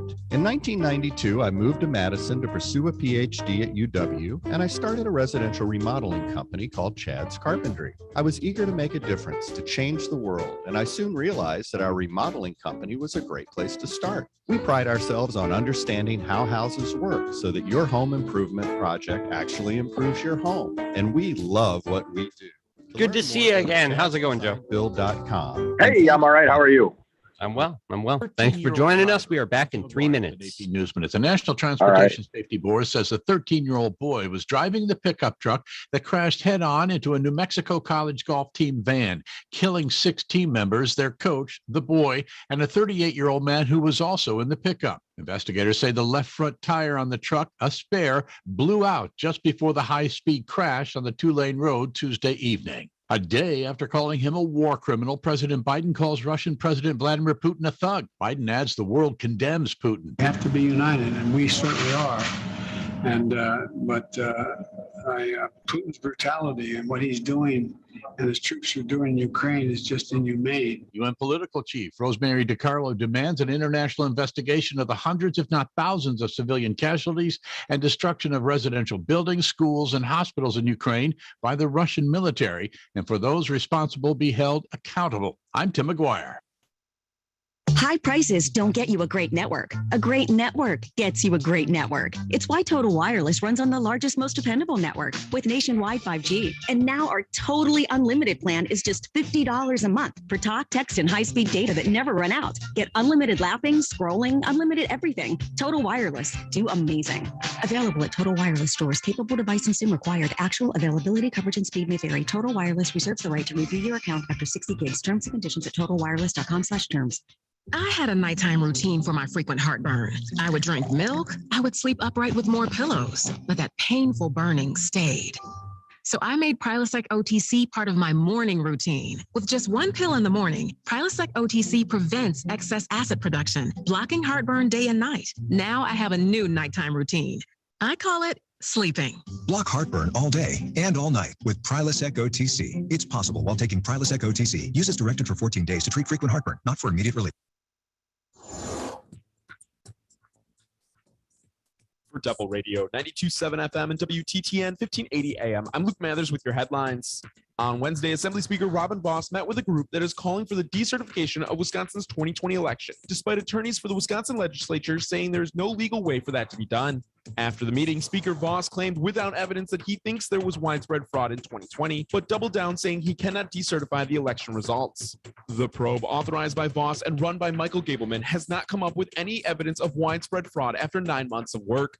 A super yacht owned by a Russian oligarch was seized in Sturgeon Bay as foreign governments respond to Russia's invasion of Ukraine 2 weeks ago.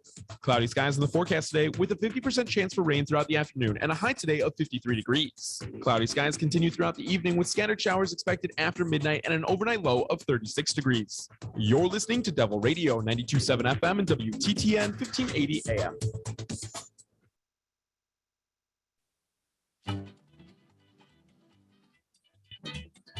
The Devil's Advocates, the fix for political junkies everywhere. Welcome back to the Devil's Advocates Radio Show, the Friday Eve edition. Rolling through it. Got a fine guest joining me live via Zoom.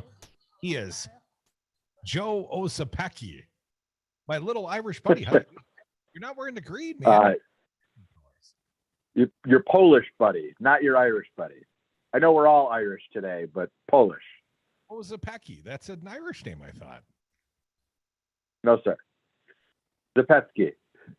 Yes, sir. So welcome back to the big show, Joe. I appreciate you carving out some time for me. Some day drinking to do or something in your future, I suspect. Let me ask you about, a little pooping in the background. Is that what I see? At least priorities. Let me ask you about the priorities of Republicans in the state of Wisconsin. I read the fine article, I believe Scott Bauer at the Associated Press reports gubernatorial candidate Tim Rantham wanted to punch Robin Vos in the nose last night. I guess that's what we've become. Well, careful when you say we. Tim Ramson is an extreme member of the extreme wing of the extreme party. I would not sit here and tell you that every Republican is quite as extreme as Tim Ramson. After all, this is someone who, it's been reported within the last week, believes that even if you are a victim of, or a survivor rather, of rape or incest, you should be forced to carry a child to term. This is the level of extremism we're talking about among, candidates for Republican nomination for governor who may well be endorsed by Donald Trump. It's one issue on which, frankly, both Kevin Nicholson and Rebecca Clayfish are also pretty well out of the mainstream. You ask about their priorities. Simply put, I think what we see most days is that Republican priorities are talking about issues and trying to divide people rather than actually attempting to solve issues and make life better for folks. The story that really stuck out to me this week is the leadership that Governor Evers is showing when it comes to public safety and giving local law enforcement and local courts the resources they need to keep communities safe, to work down the backlogs and make sure that people get fair trials. And that all comes unilaterally without the Republicans in the legislature because they'd rather take 9 months off.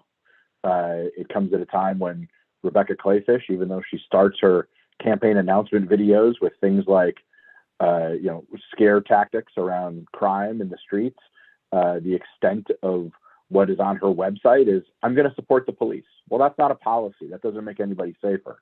So if I were to boil down what Republican priorities are, it's to talk. And I'm not seeing a lot of action to back it up.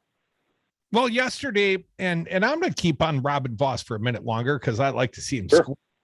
Yesterday, Robin Voss said there was something to the effect, massive fraud.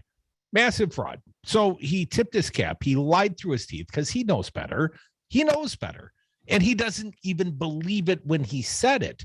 All he's trying to do is get all these fringers off his ass. Well, that didn't work, Joe, because the president, the former president, put the crosshairs on his ass today. Donald Trump put out a statement that became a tweet on somebody else's Twitter stream. So he targeted Voss. And then if you read the reporting coming out of Plover, out of Stevens Point last night, Voss had a 3-hour meeting with the Republican Party county chairs and came out of the meeting and they were calling him a traitor, calling to toss Voss. Everything short of hang Robin Voss, I believe, was quoted in the paper. Joe, I gotta like to see Voss squirm a little. Well, listen, I think we should hold two separate thoughts in our head at the same time, right? And the first is we can give Robin Voss a little bit of credit, a very little bit, for saying we're not taking back 10 electoral votes. This is a bridge too far. He is in some respects the voice of reason within the Republican caucus right now. On the other hand, we do have to remember that by playing politics and thinking that he could keep, the real crazies at bay with this investigation, he has created a problem that is now coming home to roost for himself. And there was a real easy opportunity and solution to avoid all of this nonsense, which is he could have stood up and done and said the right thing when it would have mattered, right? This never should have been allowed to go on this long. And so while I will concede that Speaker Voss is correct in saying that there is no mechanism under the law to undo the 2020 election, and I am with him in that I think he also would like to move past the 2020 election, he's also got to take some accountability for why we're still having this conversation and why the chickens are coming home to roost on his front door. Well, Joe, I strongly suspect under the urging of the former president, Donald Trump, although he's completely ignored all of Tony Evers' call, the governor's call for any special session on any topic, be it tax cuts, anything, they won't take the bait. They're not doing it. Gavel in, gavel out. But now Donald Trump is calling for, in his last missive, for a special session, a vote to see where people really stand on the decertification. Joe, I personally think that's a great idea. I think all the Republicans should be on the record. What do you think? Well, remember, a lot of them already are, right? This will continue to be an issue. And the more often it is in people's faces, the more independent voters and reasonable Republicans out there will understand that a good portion of the Republican Party has lost its mind, right? But when it comes to this issue, people have already weighed in. Every Republican member of Congress from Wisconsin voted to eject Liz Cheney from her, from the Republican caucus in Congress. Now, why did they do that? what they told you was, well, it's because she won't stop talking about January 6th. She won't stop talking about, the insurrection and the big. When are they going to hold Donald Trump accountable for continuing to talk about an election that's been over for a year and a half? I mean, it is absolute nonsense. I came up in politics at a time where left and right, you tried to make elections about the future. And it seems right now that the Republican Party is really lost and really stuck in trying to relitigate the past. I don't think that's a recipe for electoral success. Folks, you are listening to the Devil's Advocates Radio Show. I got fine guest Joe Zepecki, a fine dem strategist, Zepecki Communications. Joe, let's talk about the maps. Now, I am still optimistic that the maps, the least change maps chosen 4-3 by the Wisconsin Supreme Court, those are the Evers maps, and they're not great maps, but they're the least worst maps. Let's call them that. And Republicans would love to see their more harsh, more Republican maps, but I think it's far too late for that. I think we've got maps because people are already starting to choose their districts, Joe. And what do you think these maps mean for the Democratic Party on the legislative level, be it congressional seats or state legislative seats? Yeah, they're an improvement from the last 10 years. And that's to the good, right? We've got opportunities to pick up seats in the state Senate, District 5, 17, 31, 25. One of the interesting quirks of these maps is that all of the competitive seats, at least according to the last 10 years of elections, will fall during midterm elections. And so, what that means is Democrats in Wisconsin just can't ever take a cycle off. Not that we ever have, certainly not in the last 10, 12 years or so. But these midterm elections, remember it was a midterm election in which Tammy Baldwin got 55% against Leah Vukmir, in which Governor Evers finally took out Governor Scott Walker. These midterms are where the competitive balance of the state Senate is going to be decided. That's, okay, that's better. It's not great, but it's better. And the Assembly, Republicans still have a pretty high floor, 50 probably safe-ish seats. And that makes getting a majority for Democrats is very difficult. But there's a big difference in a majority that's 52, 53 seats and one that is 61, 62, 63 seats. And so what Democrats need to do is say, okay, we know what the battle lines are now. We're going to go out and recruit great candidates. We're going to support them in every way that we can. And we're going to go have a conversation at the local level in these districts. What I don't want to see is another 8-9 years of moaning about how the maps are unfair. The maps may be unfair, may not be perfect, but they are what they are. And my concern is that too much conversation about the relative fairness of these maps becomes a self-defeating prophecy. It costs us good candidates. It costs us resources at the legislative level. All right, we know what the lines are. Let's go win some elections. Okay, Joe, let's talk about a couple of things then. There are races that suddenly there's a lot of new interest in. The 5th CD you mentioned, the 5th Senate District, which is the Dale Coinga seat. He's been redistricted to compete with Alberta Darling, doesn't have the appetite for it. He's retiring. So suddenly there's no Republican incumbent. And that is a district that was already shifting to the blue. And I hear all sorts of rumors about people that want to run for that seat. Some have already declared candidacies for other positions, and they're going to shift over. I got people coming off the back bench, coming out of the woodwork that want to crack at that seat. They just want to be representatives in a district where they got a fair shot. So first and foremost, Joe, what could the Democrats do, let's say in the 5th? And above and beyond that, there's going to be some districts that are still uncompetitive. How do we convince Dems to go out there and be sacrificial lambs and move the needle from 39 to 42 so Evers can win up ballot? Well, it's not about being a sacrificial lamb. We all get stuck in the 6 inches right in front of our face.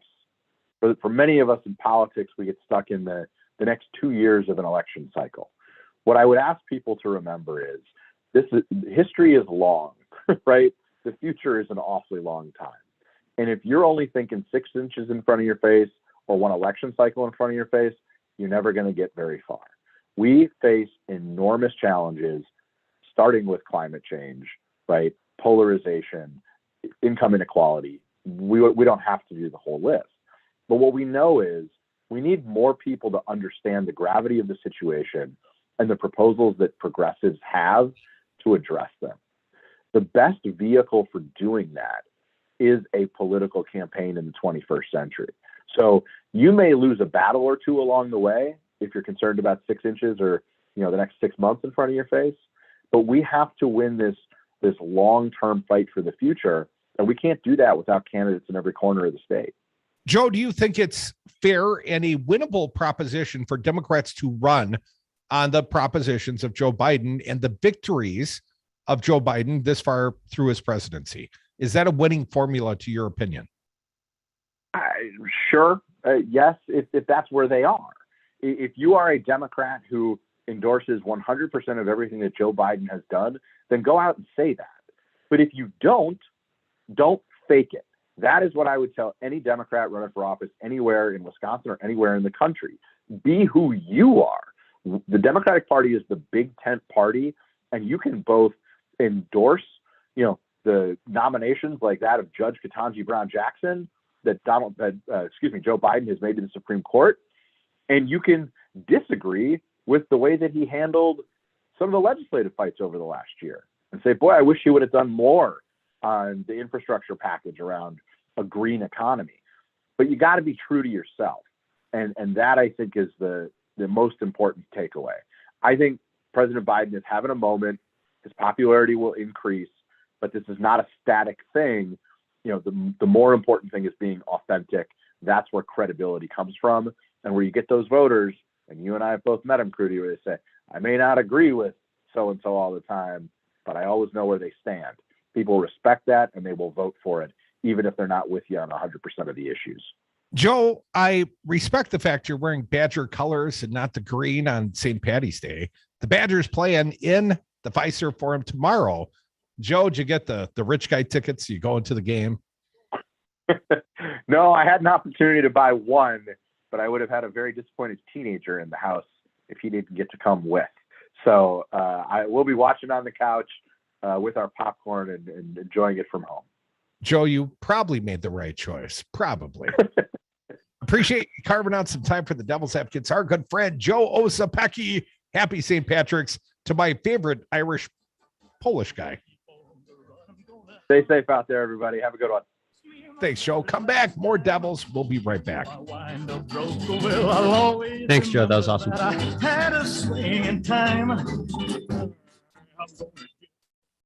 What is dedication? The thing that drives me every day as a dad is Dariana. We call him Day for short. Every day he's hungry for something, whether it's attention, affection, knowledge. And there's this huge responsibility in making sure that when he's no longer under my wing, that he's a good person. I want him to be able to sit back one day and go, we worked together, we did a good job. That's dedication. Find out more at fatherhood.gov. Brought to you by the U.S. Department of Health and Human Services and the Ad Council.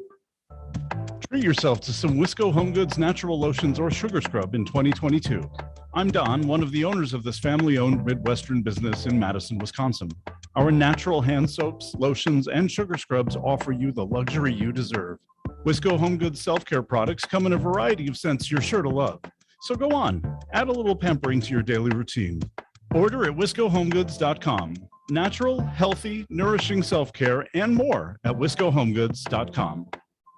Cardinal put out these weird, sad videos interviewing incapacitated elders in their nursing homes that don't have the ability to say, don't use me as your political prop. If they are what you say they are, then you shouldn't be doing it how you did it. Yes, it was the kids using the parents as props. Well, my old man hasn't talked since 76. Of course, he would have voted for Trump. That's the evidence. Videos. People that can't talk. It is wrong. It's absolutely wrong. Check out the entire podcast library at darnwi.com. Hi, folks. This is Kirk Bankstad at the Minocqua Brewing Company, and I am proud to introduce you to Choice, our new pink grapefruit flavored hard seltzer. Choice was made in collaboration with Planned Parenthood of Wisconsin, and 5% of the proceeds from every can goes to support them and their fight for reproductive freedom. Choice hard seltzer tastes great and comes in at only 105 calories per can. Go to our website, MinocquaBrewingCompany.com, to find where you can buy Choice hard seltzer.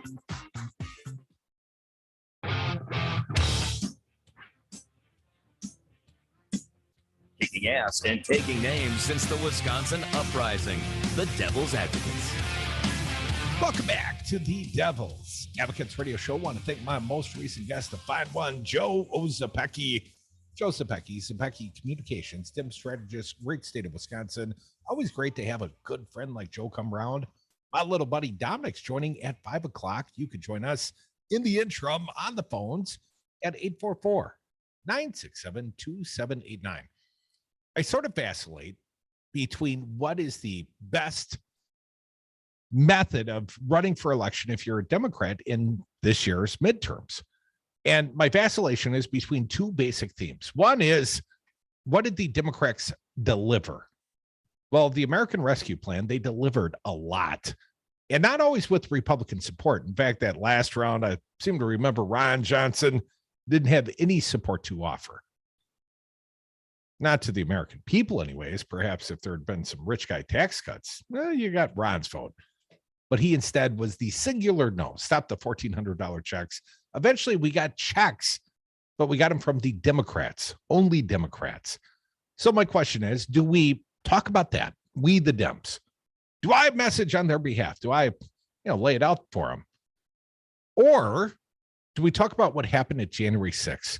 Do we talk about the big lie and the ongoing efforts, both in my state and around the country, to relitigate an election that happened almost 2 years ago? And it's still going on. I mean, they're ready to have fistfights in the state capitol in Wisconsin over the implausible/impossible. Now, I enjoy the theater, the drama. I'm enjoying it, but it ain't good for democracy, I don't think. Here's where I'm going to lead this segment. Another Wisconsin man faces felony charges in January 6th assault on the U.S. Capitol.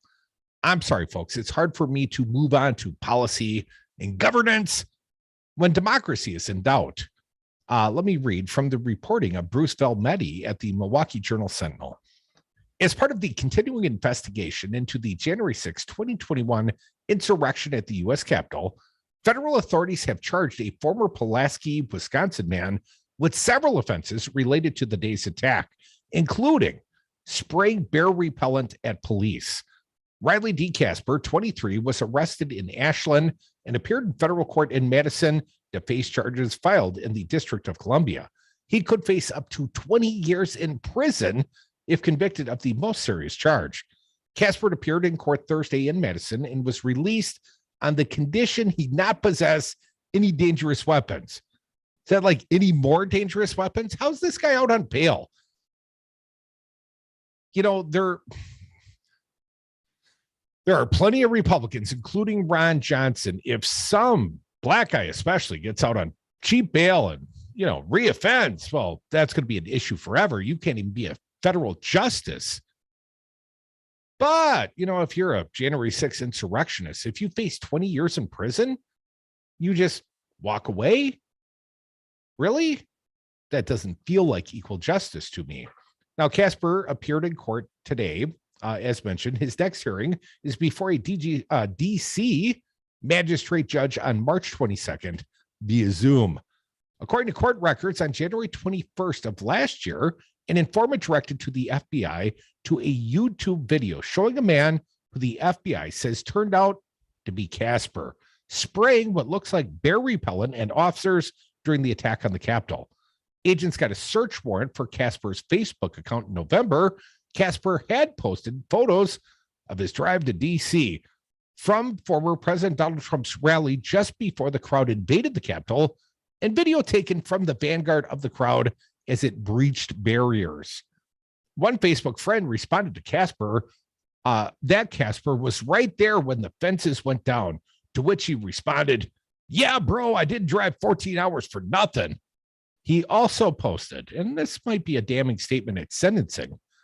He also posted, I pepper sprayed 3 cops so bad they got undressed and went home, according to agents, and went on to write several more posts about surviving tear gas, flashbang grenades, and rubber bullets. He called it pretty exciting and the most real version of paintball ever. That's how we took the Capitol, he wrote. Seems sort of confessional. Like, you shouldn't have said that, maybe. Casper goes on to try and recruit the friend to come with him next time and discuss making paintballs filled with pepper spray. Casper told the friend there is definitely something satisfying about pepper spraying cops in riot gear and watching them run from you like a bitch, even though they have face masks, billy clubs, and full body armor. Casper is charged with assaulting, resisting, or impeding officers while armed with a dangerous weapon, civil disorder, engaging in violence in a restricted building or ground with dangerous weapon, committing acts of physical violence on the Capitol grounds, and 5 of the 6 counts are felonies, punishable by up to 5, 10, or 20 years in prison. I hope this guy doesn't get, 30 days of house arrest or something timid and tame. This is real violence he perpetrated. Formerly of Pulaski, Casper's last address was in Saxon in Iron County, but he's supposed to move out of that residence soon or face a formal eviction order. So, he's got his financial what together as well. According to online court records, he has a pending criminal case for forgery in Brown County, where he's scheduled to enter a plea next month. So what's that? We're up to the felonies in DC for the January 6th, the eviction from the residence, and he's facing pending criminal case for forgery in Brown County. So that makes him what? 2 of those are criminal. One of that is a civil, not even charge, I guess. Eviction could happen to anyone who, let's just say, makes bad decisions, loses some income, perhaps through dumbass actions like going out to the January 6th. Although it does not report here whether he lost his job as a result of his dumbassery. A little bit more. Casper becomes at least the 7th Wisconsin resident amongst more than 775 people from all 50 states charged in the insurrection. 4 were convicted of misdemeanors, mostly for just entering the Capitol, and sentenced to probation. So many more have gotten prison time or jail time. And we're starting to see the violent offenders and the more seriously charged offenders, seditious conspiracy. Now, this guy's not a Proud Boy, but when you show up at the U.S. Capitol, when you drive there from Pulaski all across the country, I didn't drive here 14 hours to what, not be a part, not raise hell? Come back with us. More devil's advocates. Oh, we got a little more time. I almost cut you loose early. Yeah. What are you doing to me, man? Hey, blame Luke. It's that Guinness. The pearls of wisdom I might have had to drop, but now I got to save them. You can't have them now because I got shorted on time. Tom got shorted on stature, but not on heart. He joins us next. Come back. More Devil's Advocates, the 5 o'clock Happier Happy Hour, the St. Patrick's Day edition. And it's also Friday Eve because we're not doing a live show tomorrow. So if you want to air some grievances, RamJam, Robin Voss, Gableman, Donald Trump, whatever the hell's on your mind, share it. There's time, apparently, just not right this second. Come back. More Devils, 844-967-2789.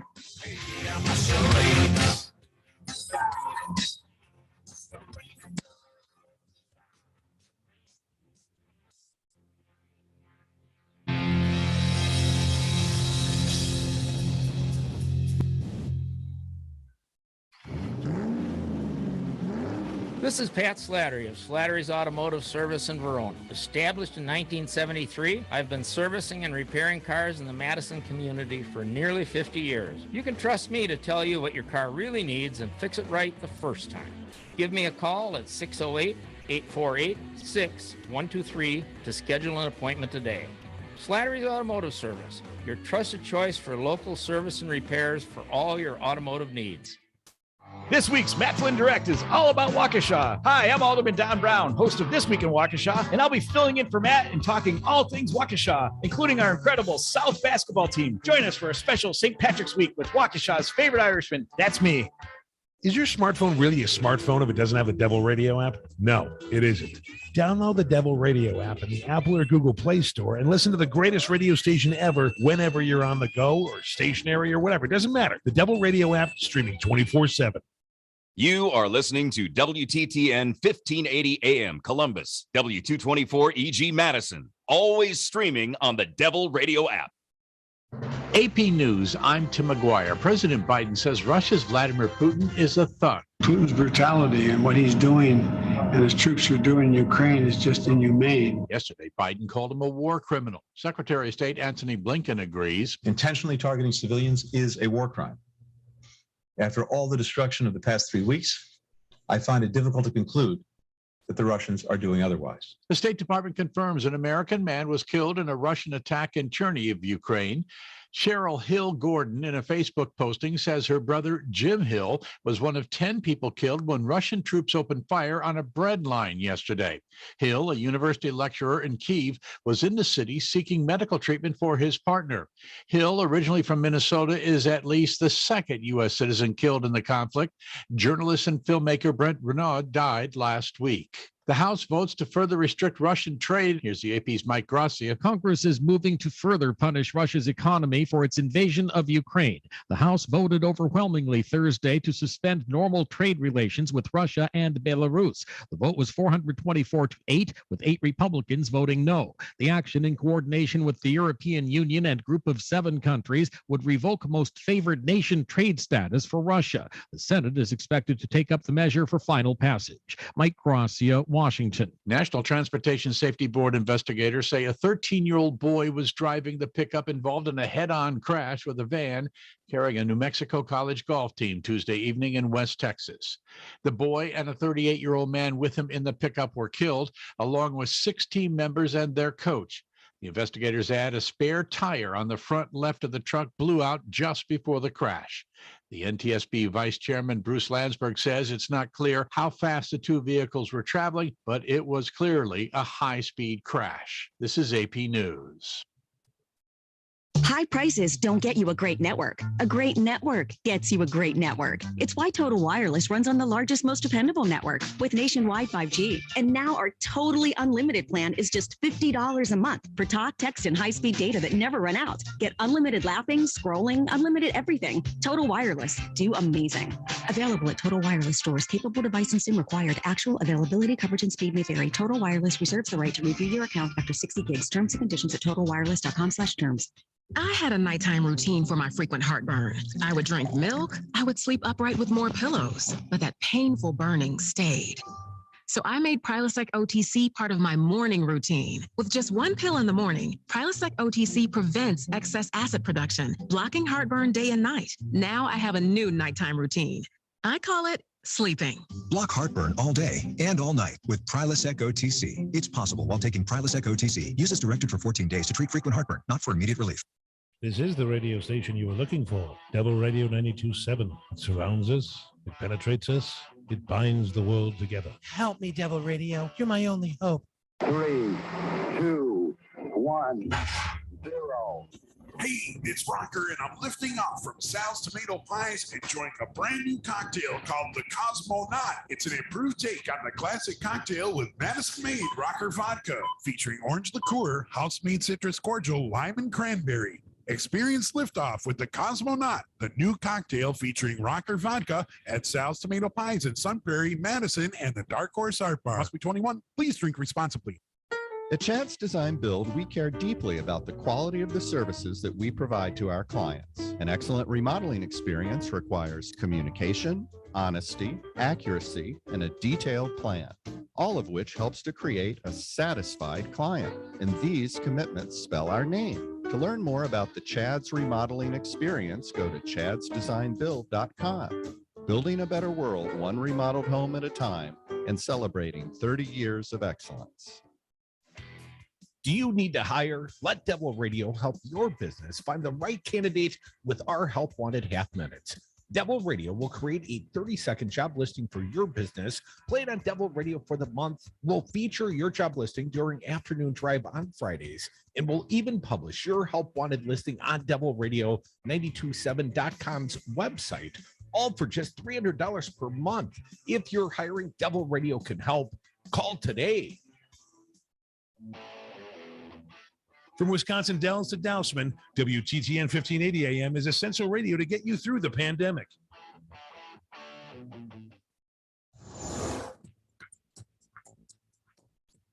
For Devil Radio 92.7 FM and WTTN 1580 AM, I'm Luke Mathers with your headlines. Quandran Wilson, the unarmed black man who was shot several times by 2 state law enforcement agents in February, has returned to the Dane County Jail after undergoing surgery yesterday for an infection in his back that developed in his spine due to the gunshot wounds. It was the second surgery Wilson had to go through after being shot in the back multiple times in early February. This week, the Wisconsin Department of Natural Resources extended the deadline for commenting on the state's review of Enbridge Energy's proposal to relocate an oil pipeline through portions of northern Wisconsin. Last year, close to 300 people attended a virtual hearing, and to date, more than 10,000 written comments have been sent to the DNR on the proposal. The Milwaukee Bucks defeated the Sacramento Kings last night 135-126 with a late push by Antetokounmpo, Holiday, and Middleton to put the game away. You're listening to Devil Radio 92.7 FM and WTTN 1580 AM. Devil Radio programming is produced live in the Solidarity Realty Studios. Find them at solidarityrealty.com. Solidarity Realty. There is an alternative. Warning, you are about to listen to the greatest radio show ever. And due to contractual obligations and to shield our airwaves and corporate licensees from any semblance of liability, responsibility, and gullibility, we must tell you the views represented on this show are not necessarily those of this station or its management. This radio show contains differing points of view on current political topics, and due to the nature of its contents, it should be heard by everyone. Thank you for listening. 3, 2, 1. Now live from the Devil Radio Studios in Madison, Wisconsin, where the political party is just beginning. Welcome to the Devil's Advocate Show. Friends proving it's never personal, only politics. Please allow me to introduce myself. Here is your host, Mike Crute. Welcome back to the Devil's Advocates Radio Show, the St. Patrick's Day edition. And I'm apparently the only one that cares. Not a person in the building wearing green, except for this cat, Dom, fashionably sporting black. How you doing, man? Hey, I'm good, Curdy. Smoking the green. Happy St. Patty's Day to you, Evan, on the board, our fair audience. Stay cool out there, everybody. I suspect you have smoked a few shamrocks in your life. You know, this green shirt, this T-shirt, you can see it just around my collar. Wearing a sweatshirt as well. And a Green Bay Packers hat, that kind of counts. Green shirt from the Summer of Love party at the Jade Monkey, baby. Oh, yeah, nice. I can't wait to get out there and start partying in public with the people and some warm weather. It's coming. Yeah, we got some catching up to do. I can't really wear green. You know, I'm in front of a green screen here, so you kind of like see right through me. So, you know, I always see defer right to the black. through you, yeah. And buddy, we've gone out drinking many, many nights. I don't know. You know, the only Irish sort of St. Patty's Day theme I can think of, though. Well, your daughter was born on St. Patrick's Day. So again, happy birthday, Izzy. Her golden, yes, right? Izzy, 17 years old today. I can't believe it, man. It's crazy. The only partying I can think that I've done with you, though, in like an Irish pub, was at the Minocqua Brewing Company Summer Bash last summer in Plover. And as fate would have it, that was the site of a big Republican meeting last night with Speaker Robin Voss. But Don wanted to start this edition with the tales of your buddy RamJam.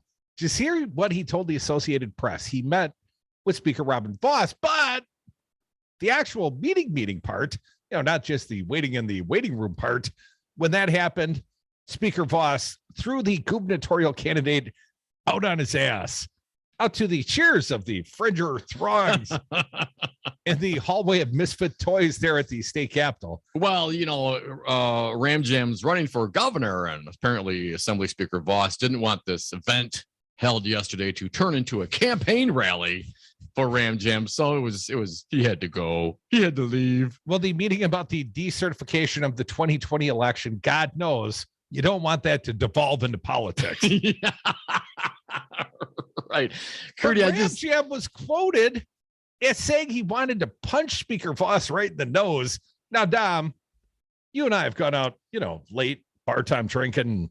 I recall one night you threatened to shoot me in the face. Yeah, it's more than one night, but yes, those rhetorically. Specifically, I remember one night I was much sober than you, and that's a rarity, but that night I was, and I felt a little threatened. Yeah.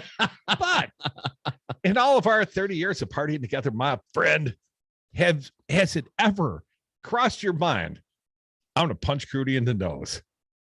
No. Well, you may have deserved it more than once, Crudy. But no, that's not my go-to. And as feisty as I tend to be, the cynic that I am, resorting to and threatening physical violence, you kind of lose the argument at that point. Well, Dom, I gotta readily admit, I have considered punching you in the nose. That's what made me gubernatorial candidate material. Yeah. Republican state lawmaker and candidate for governor said he wanted to punch Assembly Speaker Robin Voss, quote, right in the nose, unquote, after he kicked him out of a meeting about decertifying the Biden's election win, the AP reported. He was angry with Voss after the speaker did not allow him in the closed-door meeting that day. He was angry like an old man trying to send soup back into the deli. The C was angry that day. I knew it was going to be quite a day for Wisconsin when I looked at the Raw story and just did a word search on the main page. Wisconsin mentioned 3 times in 3 different articles on the Raw story main We're page national, today. baby. We made it big time. Terrible. Just absolutely terrible and embarrassing. But are you really surprised? I mean, for real. That Rantham would say publicly as a gubernatorial candidate that he wants to punch or considered punching the Republican Speaker of the Assembly in the nose? Yeah, that's probably it's not considered gubernatorial. Par for the course, Crudy. It's par for the course. Well, I guess Trump said stuff like, sorry to interrupt. Trump said stuff like that all the time, didn't he? Republicans lost the election. And the president, of course, they won their own elections, and those apparently were not fraudulent. But the ones that they lost and the positions that they lost, those are the big fraudulent ones. So they throw this big hissy fit. And what do? They ransack the Capitol, right? They crap all over the walls. Well, they didn't get their way. And this is how the emotionally insecure react. That's how it is. And, we posted that piece about the guy from Wisconsin who, just got charged from Pulaski or somewhere up north there. Hey, proud as the Dickens for bear spraying some Capitol Police officers, cops, till they had to take off their clothes and run away like little bitches. Yeah, I think. Yeah, something along those lines. Well, that's the mentality. That's how they are. I mean, I'd like any of these folks to articulate any sort of position that they want to stand on, other than my fascist guy lost. I don't like that. I'm going to throw a fit, so I'm going to lash out physically or threaten people in order to do so. And as feisty as I get, Crudy, I am even smart enough to aware and hope that people were listening to my voice would say, you know what?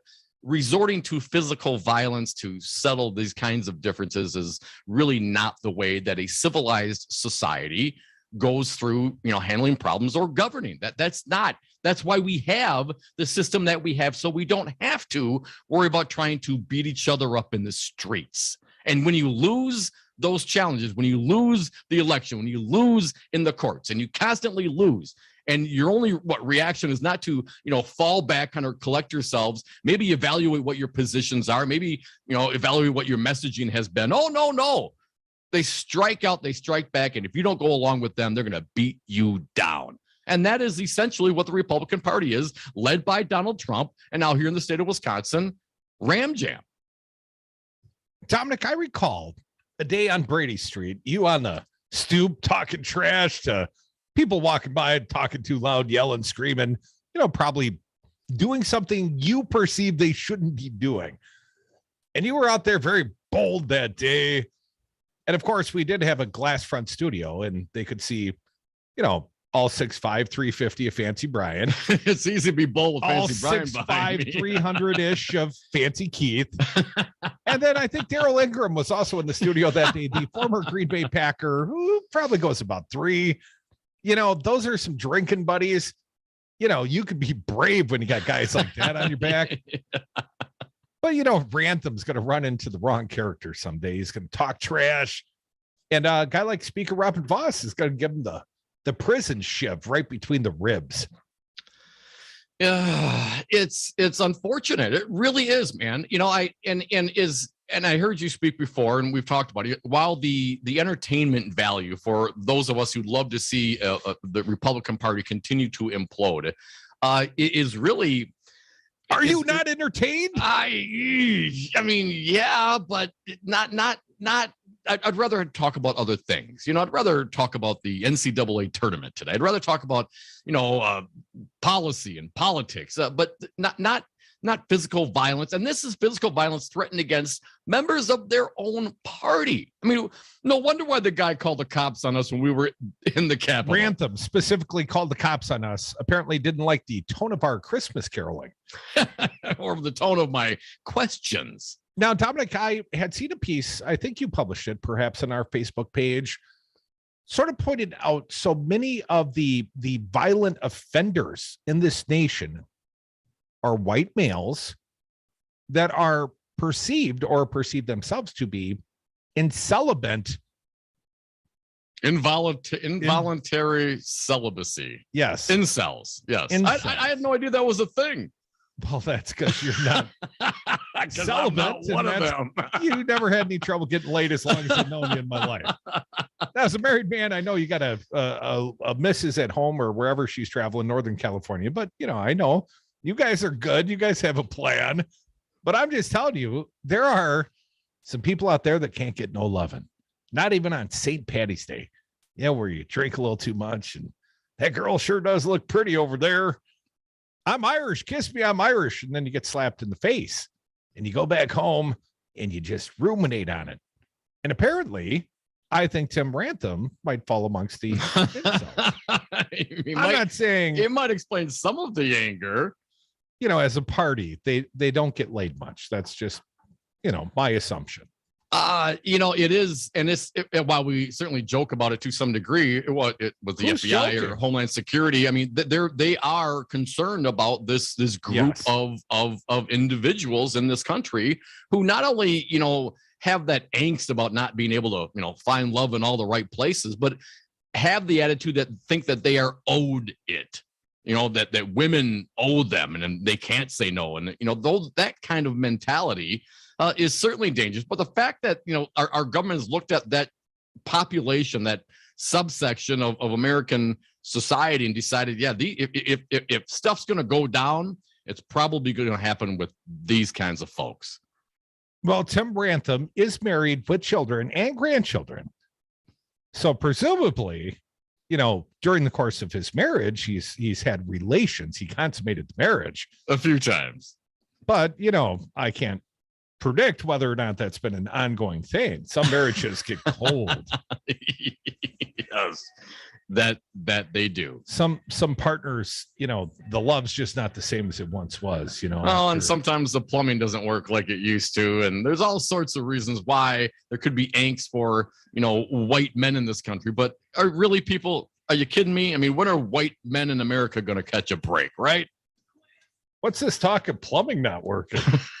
Well, it might bring up some of the issues for guys like RamJam and the incels. I'm just saying. I thought perhaps you're being confessional here on the Devil's Advocates radio show. I'm pretty good. I'm good. Just don't drink too much. Come back with us. Just don't drink too much. We'll take your calls lightly screened. Day drinking, it's permitted. Shamrock smoking, it's encouraged. 844-967-2789. More Devil's Advocates.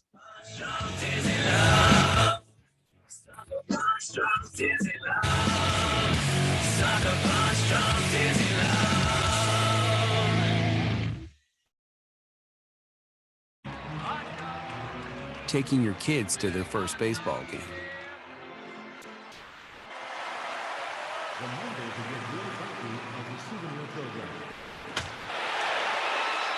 Getting back to the moments we miss starts with getting informed.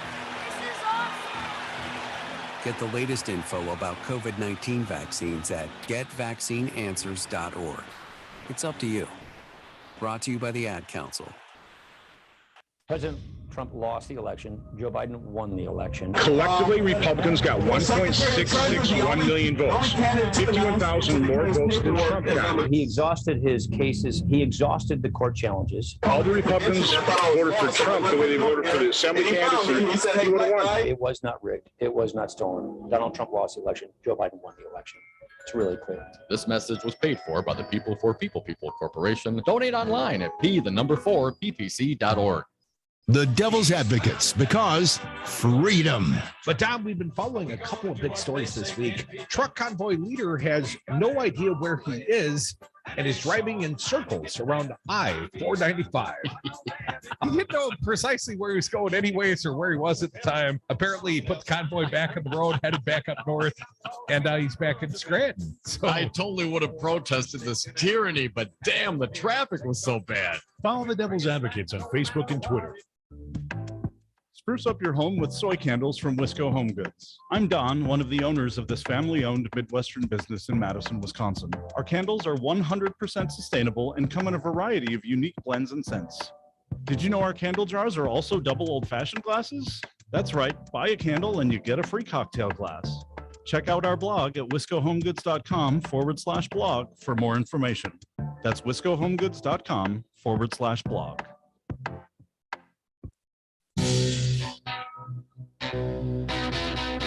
The Devil's Advocates, because freedom. Yes, I got what I need. And we are back. Thank you for listening to the Devil's Advocates radio show. Phone lines open. We'll go there shortly at 844-967-2789. Crudy, CBS News on this. A couple paragraphs here. The federal government on Tuesday of this week released a study on the growing terrorism threat from men who call themselves anti-feminists or involuntary celibates and draw motivation for violence from their inability to develop relationships with women.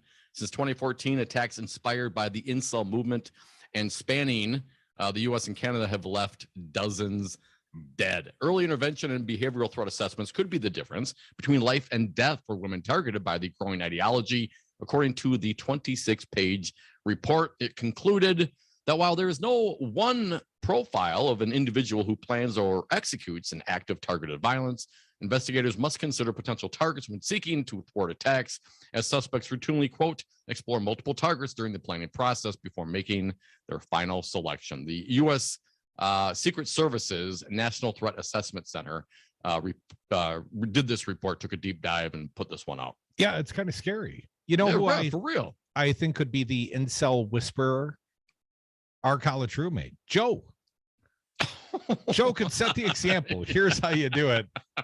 You just ask early and often.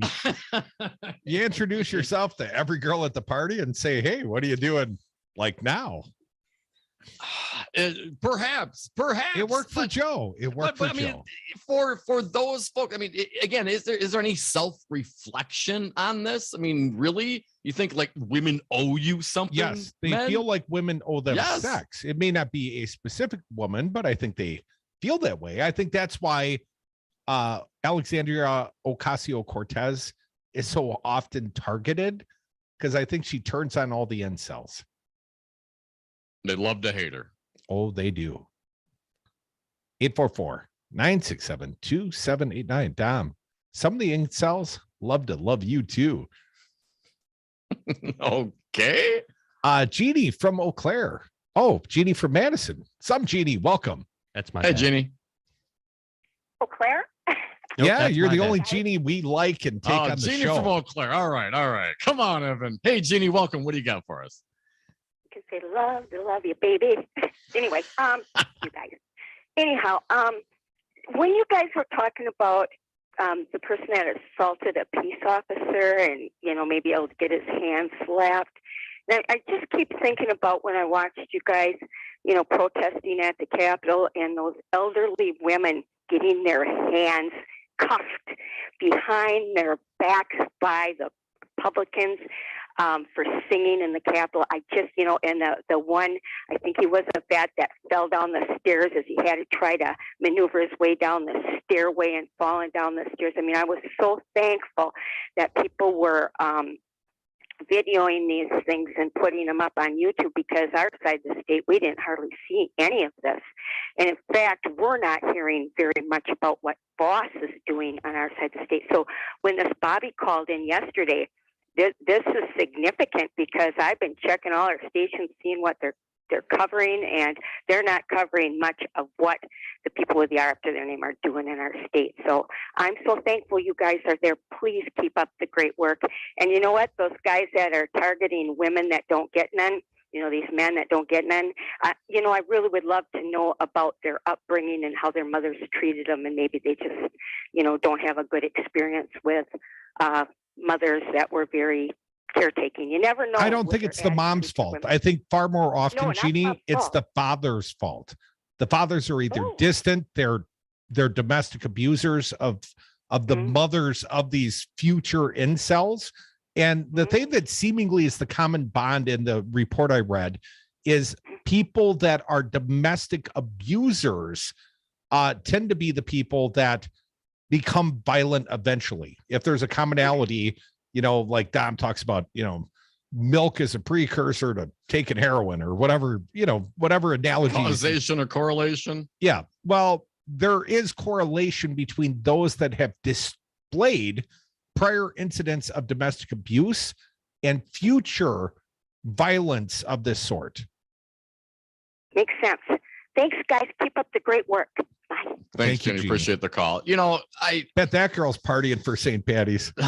The most of the time, these are grown ass men, and once you get out of your, whatever parental situation you were in, and your you parents' recognize basement, and you recognize that you are an adult and you have, quote unquote, free will and the ability to make your own decisions. It's up to them to get over whatever baggage they brought with them, either on their own or with professional help if necessary. There's resources out there. So I don't feel bad for those folks. If that's the situation, you were born, lots of people were born into really crappy situations and turn out to be really good people. And some people were born into really good situations, turn out to be terrible people. So there's no, as the report says, there's no one formula for it all. But the one thing I would say is, a grown ass, a human being, it's up to you to get your stuff together. I'll try to do better. 844 All you can do is try. 2789. Gary calling in from Glenview, Illinois. Gary, say hi to my buddy Dominic. Hey, Gary. Hi, guys. I just I was really excited after the, President Zelensky spoke, because the Senate voted unanimously, to do I know they were condemning Putin as far as a war criminal and giving him the extra money. And it's nice to see. It doesn't happen often, but, we can all work together. And I think we're all definitely behind the president right now to do whatever we have to do to, address Putin right now. Well, Gary, you'd like to think we're all together, but it's not everybody. I don't know if you'd seen what Marjorie Taylor Greene said on the from the House floor. Basically, F you, Ukraine, is what she said. Yeah, no, you're right. I'm not kidding. I know. We I look at it like this now. It's nice that we can have our own opinion, because we're finding out in Russia, you better not have your opinion unless it lines up with Putin, because there's going to be big problems if you don't, Yeah, Gary, true tyranny, Gary. Yeah, a little beyond cancel culture. Although I do recall during the calling of French fries American fries, and everyone's going to patriotize themselves and run off to war, except they weren't running off to war. Some poor person's kid was. Come back, more devils.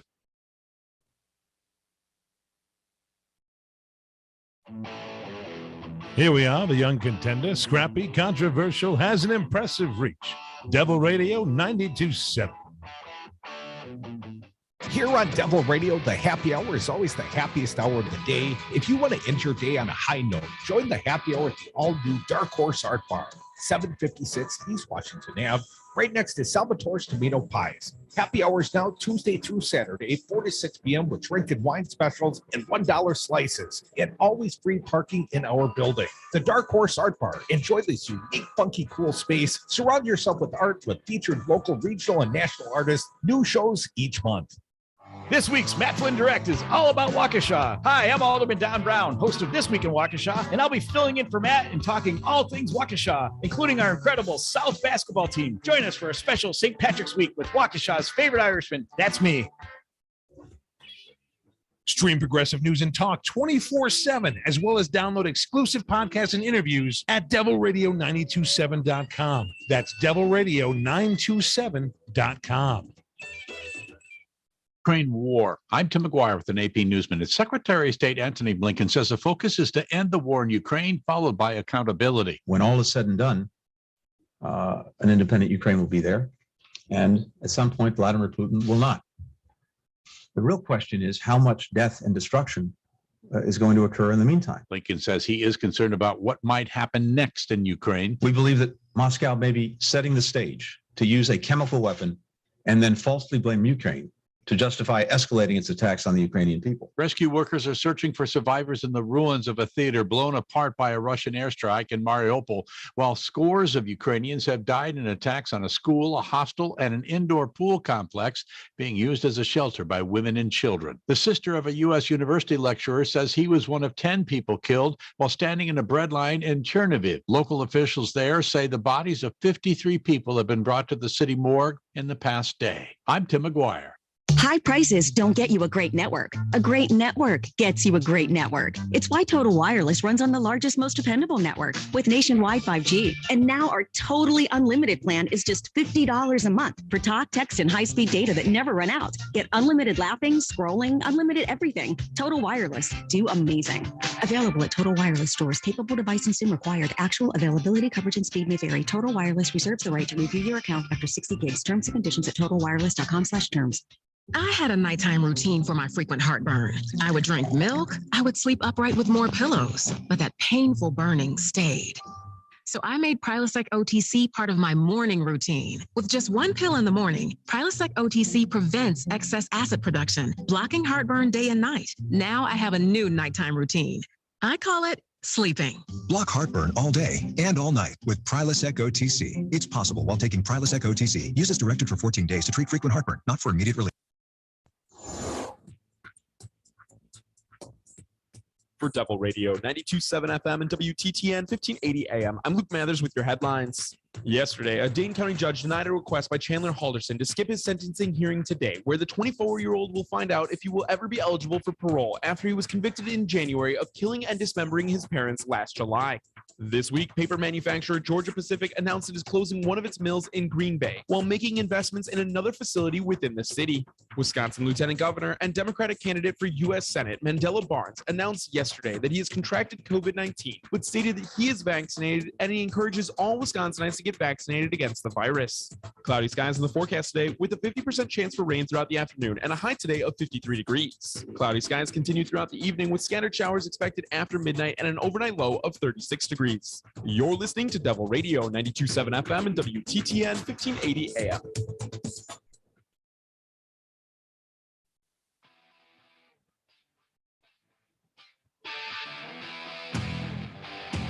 Occupy didn't start on Wall Street. It started on our street, the Devil's Advocates. Welcome back to the Devil's Advocates Radio Show. Got my little buddy Dominic, got Evan in the booth, got you on the phones at 844-967-2789.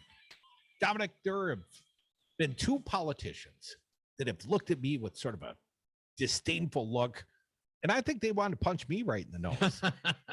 And literally the last one to have done so was Tim RamJam, your buddy, Rantham, the guy that tried to get us arrested, and we were later issued tickets for entering into a locked Wisconsin State Capitol building. So they claim. we've got pre-trial hearings coming up, something of the sort. I see they've been delayed for like a year. I mean, a lot of investigative work to be done here by our fine counsel, Jeff Scott Olson. I look forward to the conclusion of this continued harassment against the media. Well, buddy, we benefit from very capable defense. I'll just say that. But the guy before that, and it was about 4 years ago in May, now Governor Tony Evers looked me right in the eye and wanted to punch me right in the nose. You know it's true, Dom. You know it's true. But, he passed. He passed. So anyways, we'll let that pass, and we'll get back to the phones perhaps. But I got one question to you, because no one's playing St. Patty's Day with me, and nobody all week has had much to say about their brackets. So I got to ask you, my little buddy. I didn't fill a bracket out. Last I recall, you said on the radio, "Hey man, check your email. I'm going to send you a bracket." And no, I said everyone's going to send you their brackets. Everyone's going to send you their brackets. Nope. You're not even in the station contest. I'm not in any contest. Well, I do have some contests. I have a friend of mine who went to Marquette, and they're not doing very well against North Carolina right now. I got Carolina picked in my brackets. They're down by, well, hey, there's still a chance. There's like 3 minutes left in the game, and Marquette's only down by 30. So it's close. So you're saying there's a chance. Fancy Brian was kind of hangry yesterday. Couldn't eat before his little procedure thing. So anyways, he was hangry. You could tell. Because, I'm like, March Madness, greatest thing ever. And he's like, shut up, man, baseball or die. And I'm like, oh, okay. Why don't you have a Snickers bar and stay over there, big bear of a man. He looked like he wanted to punch me in the nose. I have that effect on people, Don. Yeah, I was just going to say, Kurt, I mean, that it might be, more often than you realize. But, that's okay. As long as they don't do it and don't, say it out loud. I bet there's probably more people that want to punch you than you actually know about, but that's okay. They're not threatening you out loud to the Associated Press, like RamJam was threatening, Robin Voss. Your Marquette grad buddy's tweeting at us. I wonder what he had to say. Yeah. Probably wants to punch me in the nose. 844-967-2789. Sometimes the feeling is mutual. Not you, though, Kuchka. Sorry about some of our callers. Welcome back, CJ. How you doing? Hey, CJ. We got CJ? Where's CJ? We lost him? Oh, he's double dipping. He's probably listening to Hannity reruns or something. He's calling in on a different line. How could CJ do that? Let me take him. CJ, is that you? I'll screen the call live. You're on the air, CJ. Well, you should have Evan on overtime covering my calls. Apparently, man. Corned beef and cabbage? Were you eating the corned beef and cabbage? Got busy? I am headed to eat corned beef and cabbage. Well, we got that in common. I have a corned beef roast riding shotgun in my car right now. Let me ask you, CJ, because you could also win over my heart, if not my belly. If you filled out brackets, did you fill out brackets? You might be the only one I know that actually filled out, can't say it, the brackets. Did you do the brackets, CJ? I filled out the brackets so much that I just became a grandfather. Oh, congrats. Yeah, thank you. And first one, and his name is Bracket. Are you kidding? That's a lot of brackets, some dedication. Actually, it's Bracket, but it's kind of close. Well, that's close enough for making jokes on the radio, CJ. But you leave the heavy lifting to me, fella. Congratulations. Well, how serious do we want to be on St. Patty's Day? Well, Joe, pardon me, CJ. I didn't mean to almost use your real name. CJ, how real you want to be, man? You want to punch me in the nose? What are you saying? Well, no, I don't want to punch you in the nose. Can I ask you a serious question, though? And I mean a serious question. Who do you like in the Republican primary at this point? Rantham, Rebecca Clayfish, or Kevin Nicholson? Too early to say. You got to have some favorite. You got to have a preference, someone you're leaning towards. I do have a favorite, but kind of the way if if President Trump would have performed in the first debate and not have to debate Chris Wallace too, he would be president right now. So I don't blame anybody but President Trump on how he handled the debates and the campaign. But your guy who won, right, is the one that was able to go toe to toe with Putin, the only one. And right now we're on the edge of a third world war. Well, CJ, look at you pivoting right to damn deadly serious. Pretty serious. All right, CJ. So the recently passed $1.5 trillion funding bill, of which like $3.6 billion have been allocated for Ukraine assistance. Now, certainly, I'll take some time to flush through. What are your thoughts on that? Now, many Republicans who want more done in Ukraine voted against that bill, CJ. So where do you stand on that? You know why they voted against it? Because it was loaded with a whole bunch of pork. Yeah, so is every bill. Donald Trump gave them javelins and stingers. He didn't give them blankets and like. Oh, come on, man! That's you're getting old with that. That you could maybe make that criticism accurately against Obama, but we've moved on to the Biden administration. He's giving them deadly drones. That's a little beyond blankets, fella. Here's the thing: too little, too late. Well, I mean, but CJ, I guess I'm confused. I'm confused as what your position is. So you're saying you seem to be critical of the current administration for bringing us close to World War III, but you criticize the previous administration for giving blankets and Trump giving them weapons. So should we give Ukraine more weapons or should we not? Dom, here's the thing. This whole thing could have been prevented. But here's where we're at now, though, CJ. I mean, woulda, shoulda, coulda. Here's where we're at. Now what do we do? What do we do now? He's still 2 steps behind, isn't he? Now he's got Democrats that are coming to him and saying, you know what, we got to do something different. So we should get closer to World War III then. Biden, you're down with that? Working. CJ, if we provide more assistance, for instance, like planes, and I know that's been a big issue. We don't want, two nuclear powers shooting at each other. So there's some issues there. But at the end of the day, the more we give to Ukraine, and I believe we should give more, the closer we get to a shooting war with a nuclear power, Russia. So I don't know how you can be critical of the administration for bringing us close to World War III and also want to support and supply Ukraine with more and more weapons. Those are kind of the same thing. You can't be for one and then be all concerned about the other. Any efforts that we do to support Ukraine, which I believe we absolutely should, they are the ones in this country, in this world right now, standing up against true tyranny. When you have in Russia, someone on the television put up a signs, critical of the government, and all of a sudden whoosh, they're gone looking at 10 years. When you have a WNBA player with a couple of cartridges of hash oil at the airport looking at 5 to 10 years, these are this is true tyranny. That's what tyranny looks like. Not like what all you conservative flowered Republicans think putting on a mask or having to do this or that this is real tyranny. They can't even decide what tyranny is. We can look at it and we can see it going on right now in Ukraine. They deserve our support, but how can you be so concerned about World War III and then want to give them more and more weapons? Dominic, I believe I heard CJ describe the president as a couple of steps slow. No, you're thinking of the Marquette Warriors. Boom, Kuchka.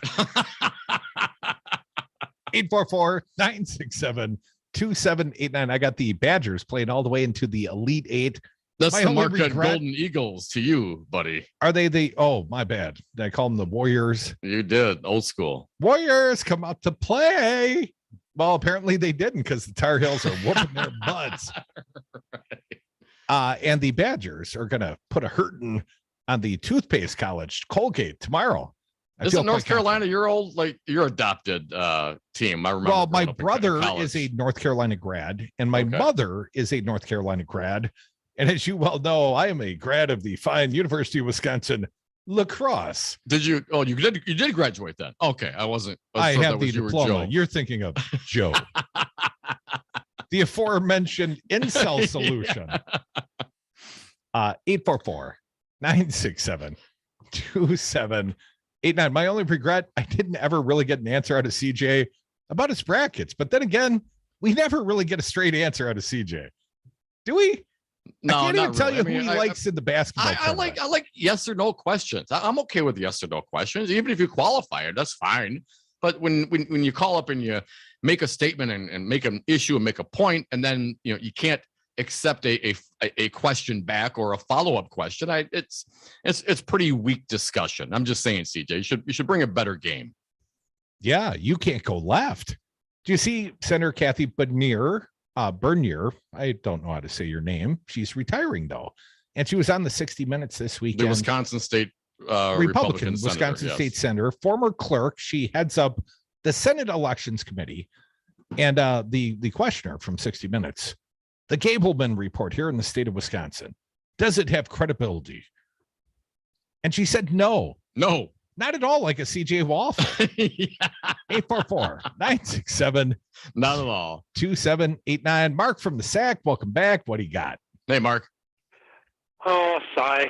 Congratulations, CJ, and your grandchild. I mean, that's it's nice to hear, but you got to get your facts right. And well, for all we know, he doesn't really have a grandchild. That could be fake news. He just wanted to use the bracket joke. Yeah, and I, and I didn't. I assume Brackett's a real human being. Yeah, but I did do a little bit of homework before I made this call, and I took a look at our agreement with the Trump's agreement with the Taliban. That there's that we were supposed to have all the troops out of Afghanistan by May, according to Trump's agreement, and Biden was able to delay that until August. So, I mean that's the way it goes. We couldn't have left anything in Afghanistan as the cases were. CJ brings up the point. Well, we gave that base to the Chinese. Well, no, we didn't. We had to get out of there according to the agreement. Otherwise, we reneged on the agreement. And Trump was so busy. I don't know what services he was providing to Donald Trump, but it certainly wasn't being strong and standing up for America's interests, because as soon as Trump got into office, he was holding meetings with Russians, that Lavrov and all that. A couple of Sergis. We all know a couple of Sergis, don't we, Mark? Have them over to the Oval Office. Don't tell the press. It's just ridiculous. I mean, the Joe Biden is doing the best he can, and Putin was going to do whatever the hell he wanted. And I think if Trump would have gotten reelected, we would have been out of NATO right now, and Trump would be rolling over not just Ukraine; he'd be rolling over the Baltic countries and making his way into Finland probably as well. Well, give it time, Mark. He still could get there. Real quick, wanted to point out this reported on Twitter, shared by Scott. I am a Ukrainian Kuchka. Well, your team got clobbered 32, the final score. UNC 95. They were like 63 for Marquette. Oh, but anyways, ouch. The Putin fan club, the 8 House Republicans who voted against suspending normal trade relations with Russia and Belarus. They include Rep. Marjorie Taylor Greene, Matt Gaetz, Lauren Boebert, Thomas Massey, Andy Biggs, Dan Bishop, Chip Roy, and Ron Johnson. Close. Oh, then Congressman Glenn Grothman from the great state of Wisconsin. Of course, we have a Wisconsin rep. Thank you, Glenn. Well, thank you, Scott Kuchka, for sharing that. Unfortunately, your team sucks. Come back. Your choice in radio shows. The finest, though. The best ever. Devil's Advocates.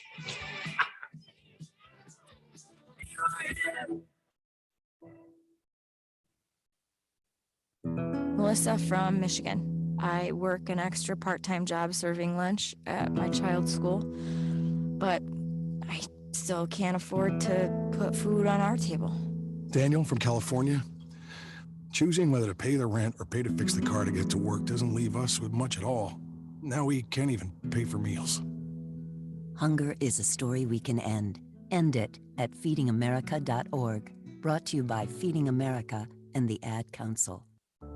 Treat yourself to some Wisco Home Goods natural lotions or sugar scrub in 2022. I'm Don, one of the owners of this family-owned Midwestern business in Madison, Wisconsin. Our natural hand soaps, lotions, and sugar scrubs offer you the luxury you deserve. Wisco Home Goods self-care products come in a variety of scents you're sure to love. So go on, add a little pampering to your daily routine. Order at wiscohomegoods.com. Natural, healthy, nourishing self-care and more at wiscohomegoods.com. Save the $2 on tomorrow's paper. Listen to the Devil's Advocates today. My senator and yours, Ron Johnson. See a big story about him at the Hill this week in Hill.com. Wisconsin Democrats and Republicans both want Ron to run, but for different reasons. I think some Democrats think, oh, he's just so crazy. Of course we'll beat him, which is what they said about Trump too. Miss that guy? Not much. Not much. He used to come around. Check out the entire podcast library at darnwi.com. Hi there, I'm Kirk Bankstad and I own the Monaco Brewing Company. And I also have a super PAC. We make good trouble in the North Woods of Wisconsin. You can support our efforts at the MonacoBrewingCompany.com and buy our woke gear like t-shirts, hoodies, and trucker hats. Enter the code RADIO and get 10% off on your next purchase. A portion of all sales support the Monaco Brewing Company Super PAC, which is dark money meant for good. That's the MonacoBrewingCompany.com.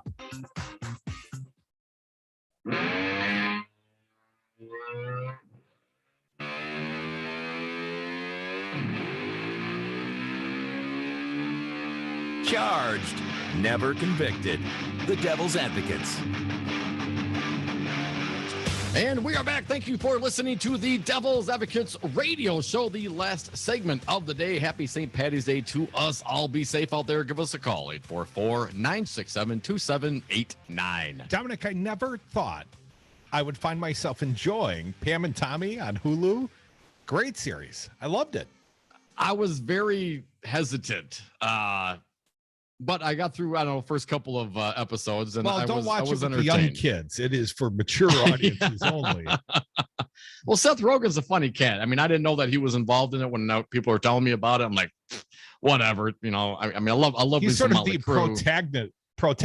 Yeah. So that was a nice twist. That's what makes it entertaining. At least the first couple. I haven't gotten back to it. It's worth a watch. It's worth a watch. I'm just saying. You know, those are my. I've got to go to binge-worthy shows because no one watches basketball around here except for me and CJ, maybe, but we'll never know. Here is what Governor Tony Evers, the guy that wants to punch me in the nose, not named CJ, one of. It's a long line, apparently. But Governor Tony Evers was the headliner at the Wisc Politics luncheon today. And just so I didn't wreck the governor's appetite and, you know, give him any reason to punch me in the nose, I was not in attendance. I wonder if they serve corned beef, though. You know, you don't day for it. Corned beef out. But anyways, here is what Evers said to Voss, or about Voss, you know, calling out and supporting the notion of widespread fraud in the election. And, you know, here's what Evers said. I think he's one of the smartest people I've ever met.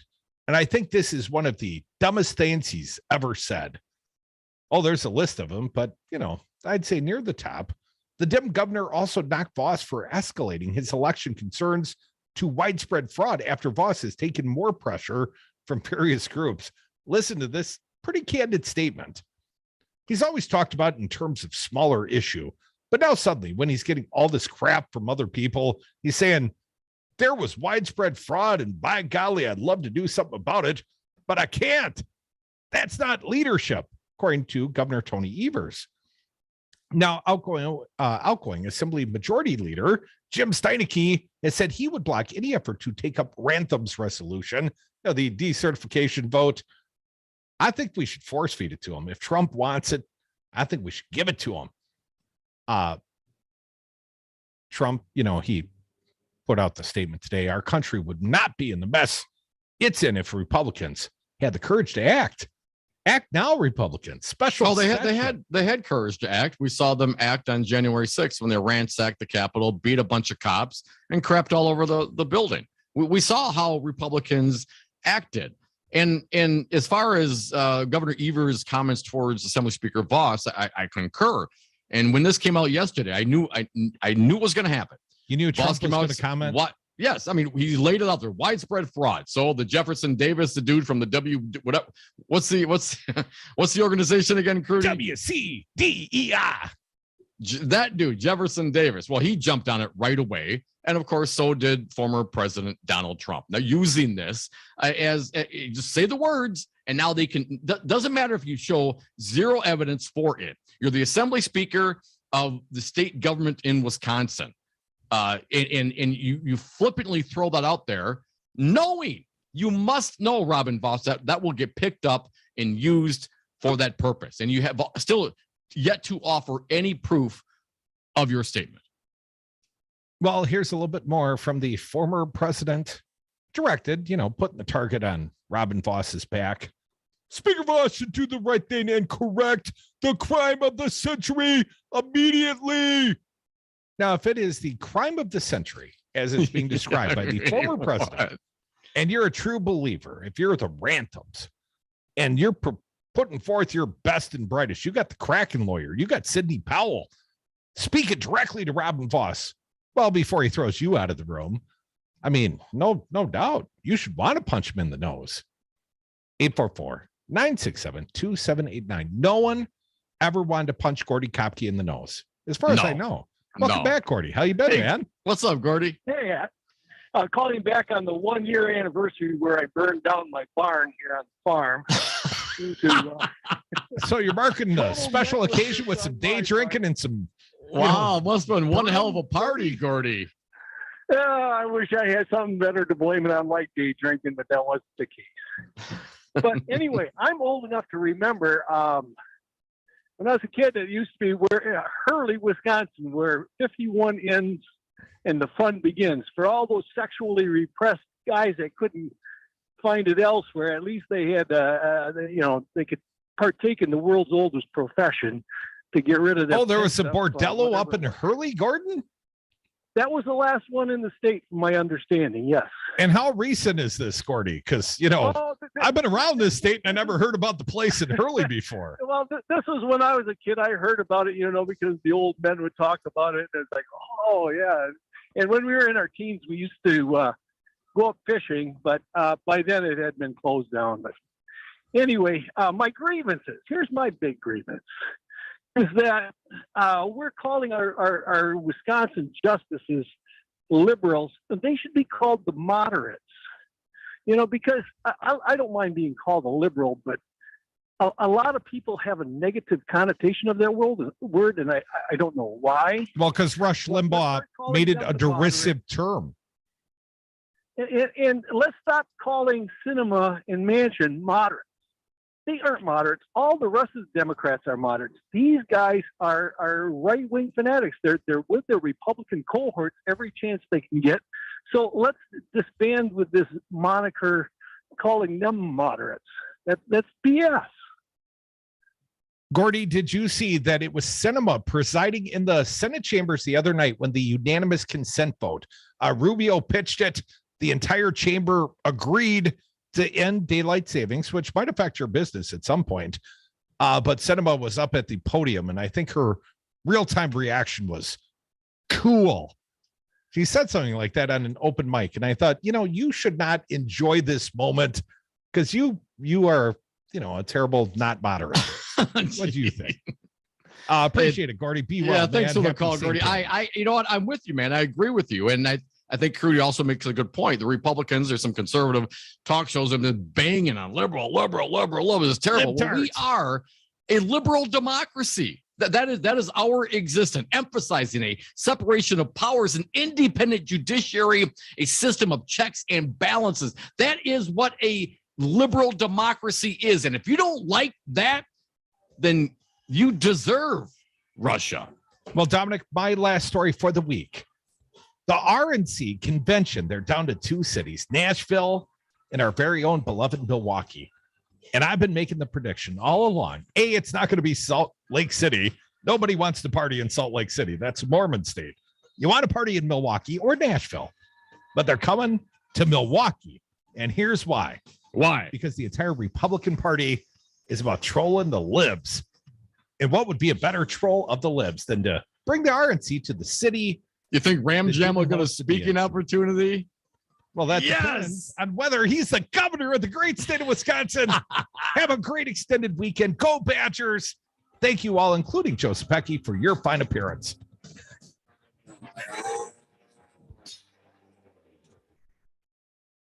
Hi, this is Brad from Zero Res. If you need someone to help with your carpet cleaning, business or residence, please give us a call. We have the best system available and an amazing team.